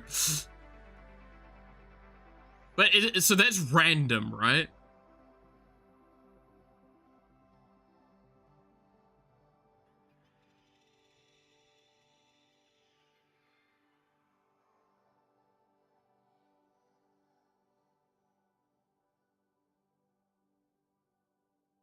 Why did Jin get that? Oh, because, there's different ones. Yeah. There's different timeouts. So there's one that's why I was confused for ages, because it's like, there's one that's 30 seconds, and then I saw him timed out for 2 minutes. So I was like, what? But no, yeah, there's different ones. The test does work, by the way.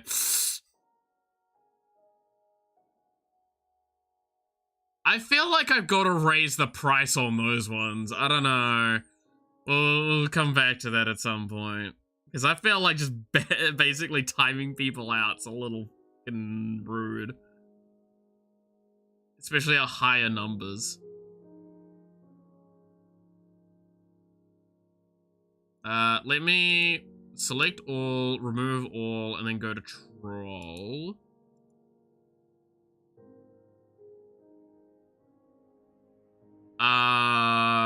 Can someone confirm for me when this triggers?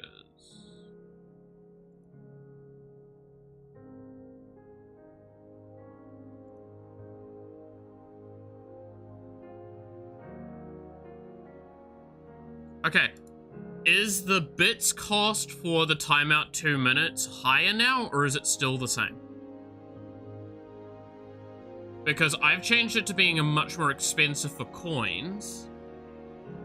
But, like, don't actually buy it. I just want to know if the price has changed for bits, or if it's just the coins that's changed.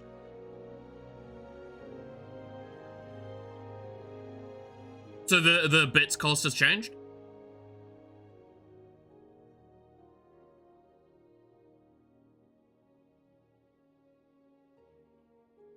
It's 400 now. Okay, cool.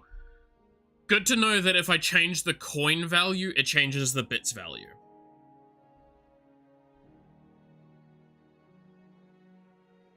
I feel like it's fine to have it in, but I definitely feel that, like, I don't want to be that mean. So I'm making it expensive. You can't just snap a person. I'll put the 2 minutes at 200. Because it's timeout for like 15 seconds. That can stay at the price of 50. And then we time out. This one can go to 100. I don't want people getting timed out too.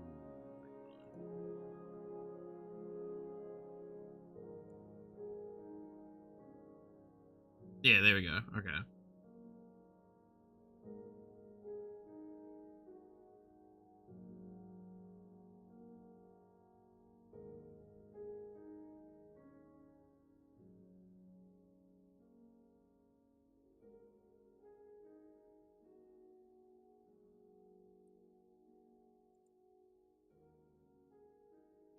Jäätä, joulupukki tuli. Nyt on jäätä.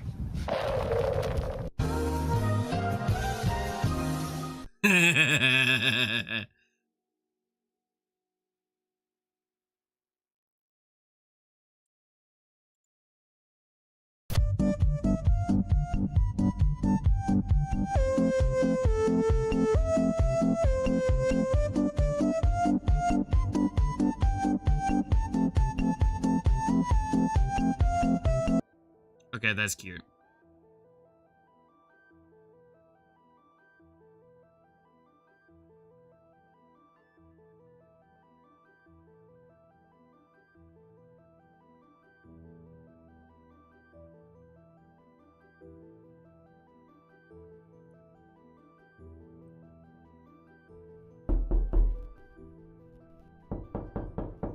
Oh, that actually uses the audio correctly. Oh, that makes me uncomfortable.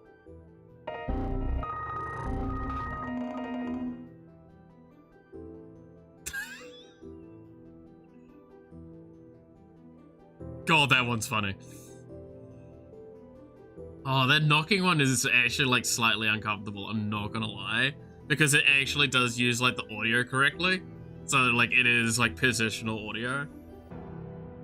Like I know what's happening. Don't make me feel any better about it.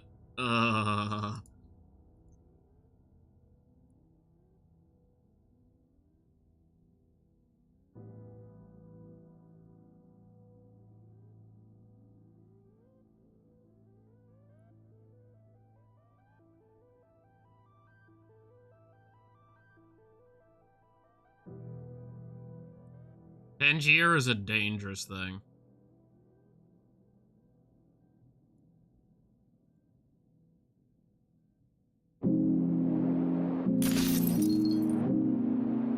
Damn. One time you look behind you despite only having a wall there. See, I normally don't get caught out by the, like, audio ones like that. Because, again, rule of thumb, I have, like, noise-canceling headphones, so if I'm hearing a knock that clearly, I know it's not from fucking outside my headphones. It's more that, like, there is a... I think people know what I mean when I say this. Like, there's a reactionary part of your body that's just, like, it's spiking attention in that direction now because the audio is coming from that way. Not even to, like, go look at the door. It's just that now something is happening in that way, right? Your dad has now loud knocks. Yeah, but it would be muffled still for me, right? Like, that's the argument I'm making. Is, like, those knocks are really, really clear and crisp. Even if you knock clear, like, loud enough, it will still be muffled by the audio of this. So it's how I know when something's, like, outside of my headphones or not.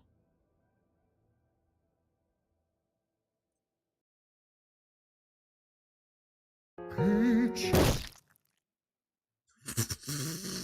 What? Peach.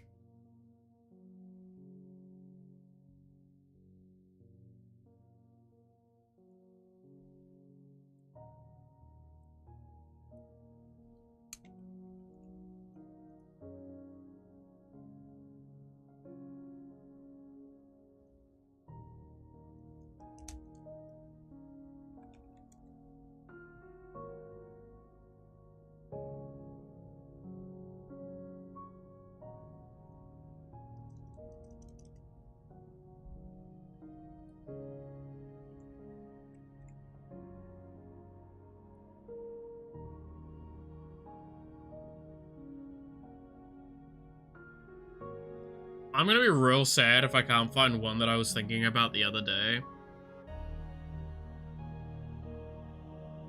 And I don't think I'm seeing it.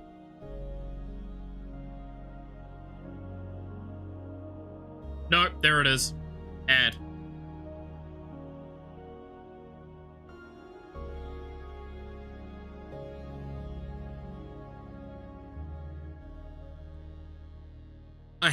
I have to add this one, you guys understand, right? I'm escaping to the one place that hasn't been corrupted by capitalism. Space! Spice! I legitimately was like, I thought about it like a few days ago and I was like, I love that one. I love that one so much. I hope I can find it. Spies! I'm Jim Curry.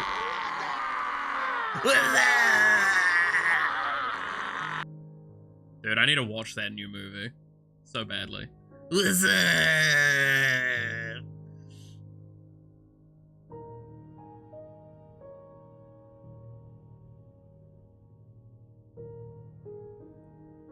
Can I, like, search by community ones only?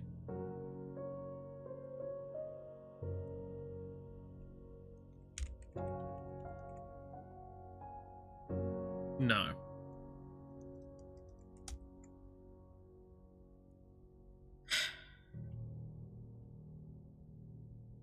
With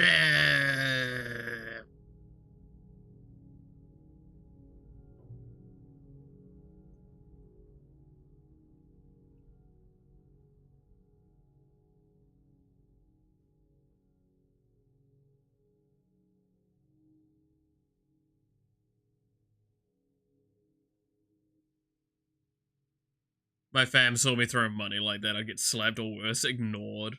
Yeah, don't actually throw too much money. I am just like fucking around at this point. Don't put yourself in any economic danger.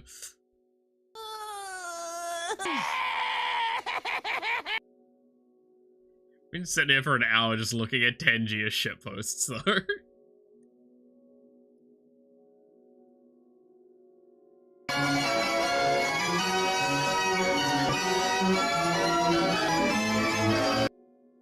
Okay. Can we add the licking toes one?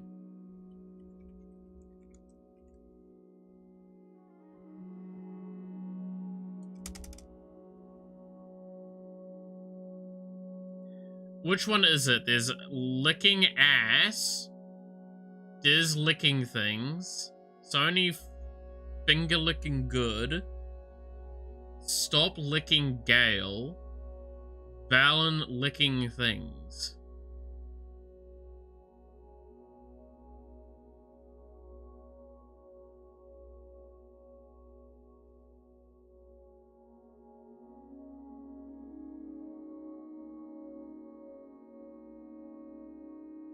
Shitposts are the best. The shitposts are great.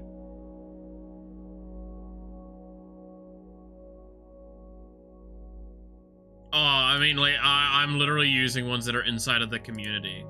If you can I add interaction? That's all that stuff.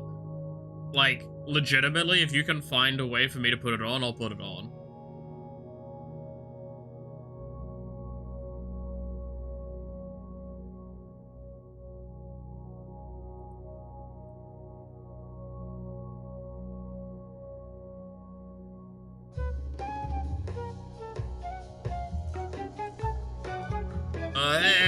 I forgot about that video. Oh, that's disgusting. Oh, that's foul.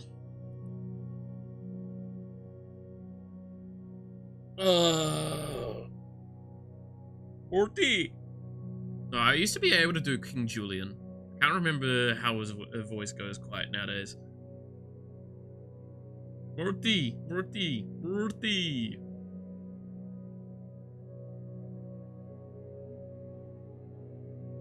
The community ones are from the Discord or something. Yeah, I don't know how to submit to the community ones. I know we can add some via, like, shorts. I think we can add more. I'm pretty sure you can manually add, like, a video and stuff. I don't think I've looked too heavily at that one, though.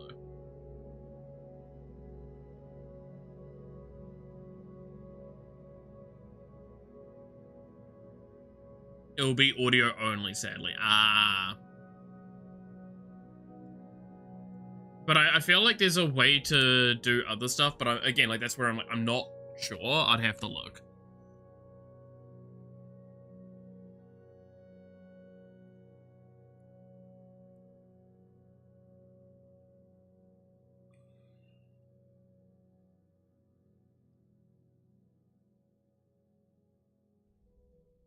Alright. I think we do probably need to finish up for today here, though. Because I do need to do my stuffs. So I'm just going to quickly... actually, no, I should wait till I rotate the screen. Rotate, resize, screenshot.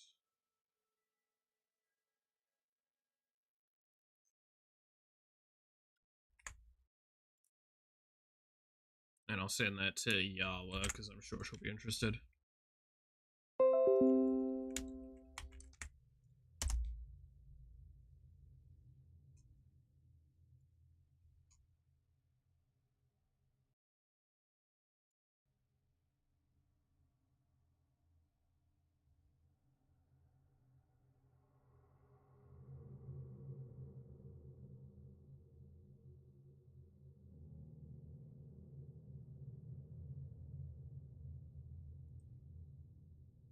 Alright, there we go. But yeah, I think I'll finish up for today here so I can go focus on my stuff. So, thank you all so much for watching. I hope you enjoyed. You're awesome. Stay awesome. And I hope to see you again next time. Until then, bye-bye.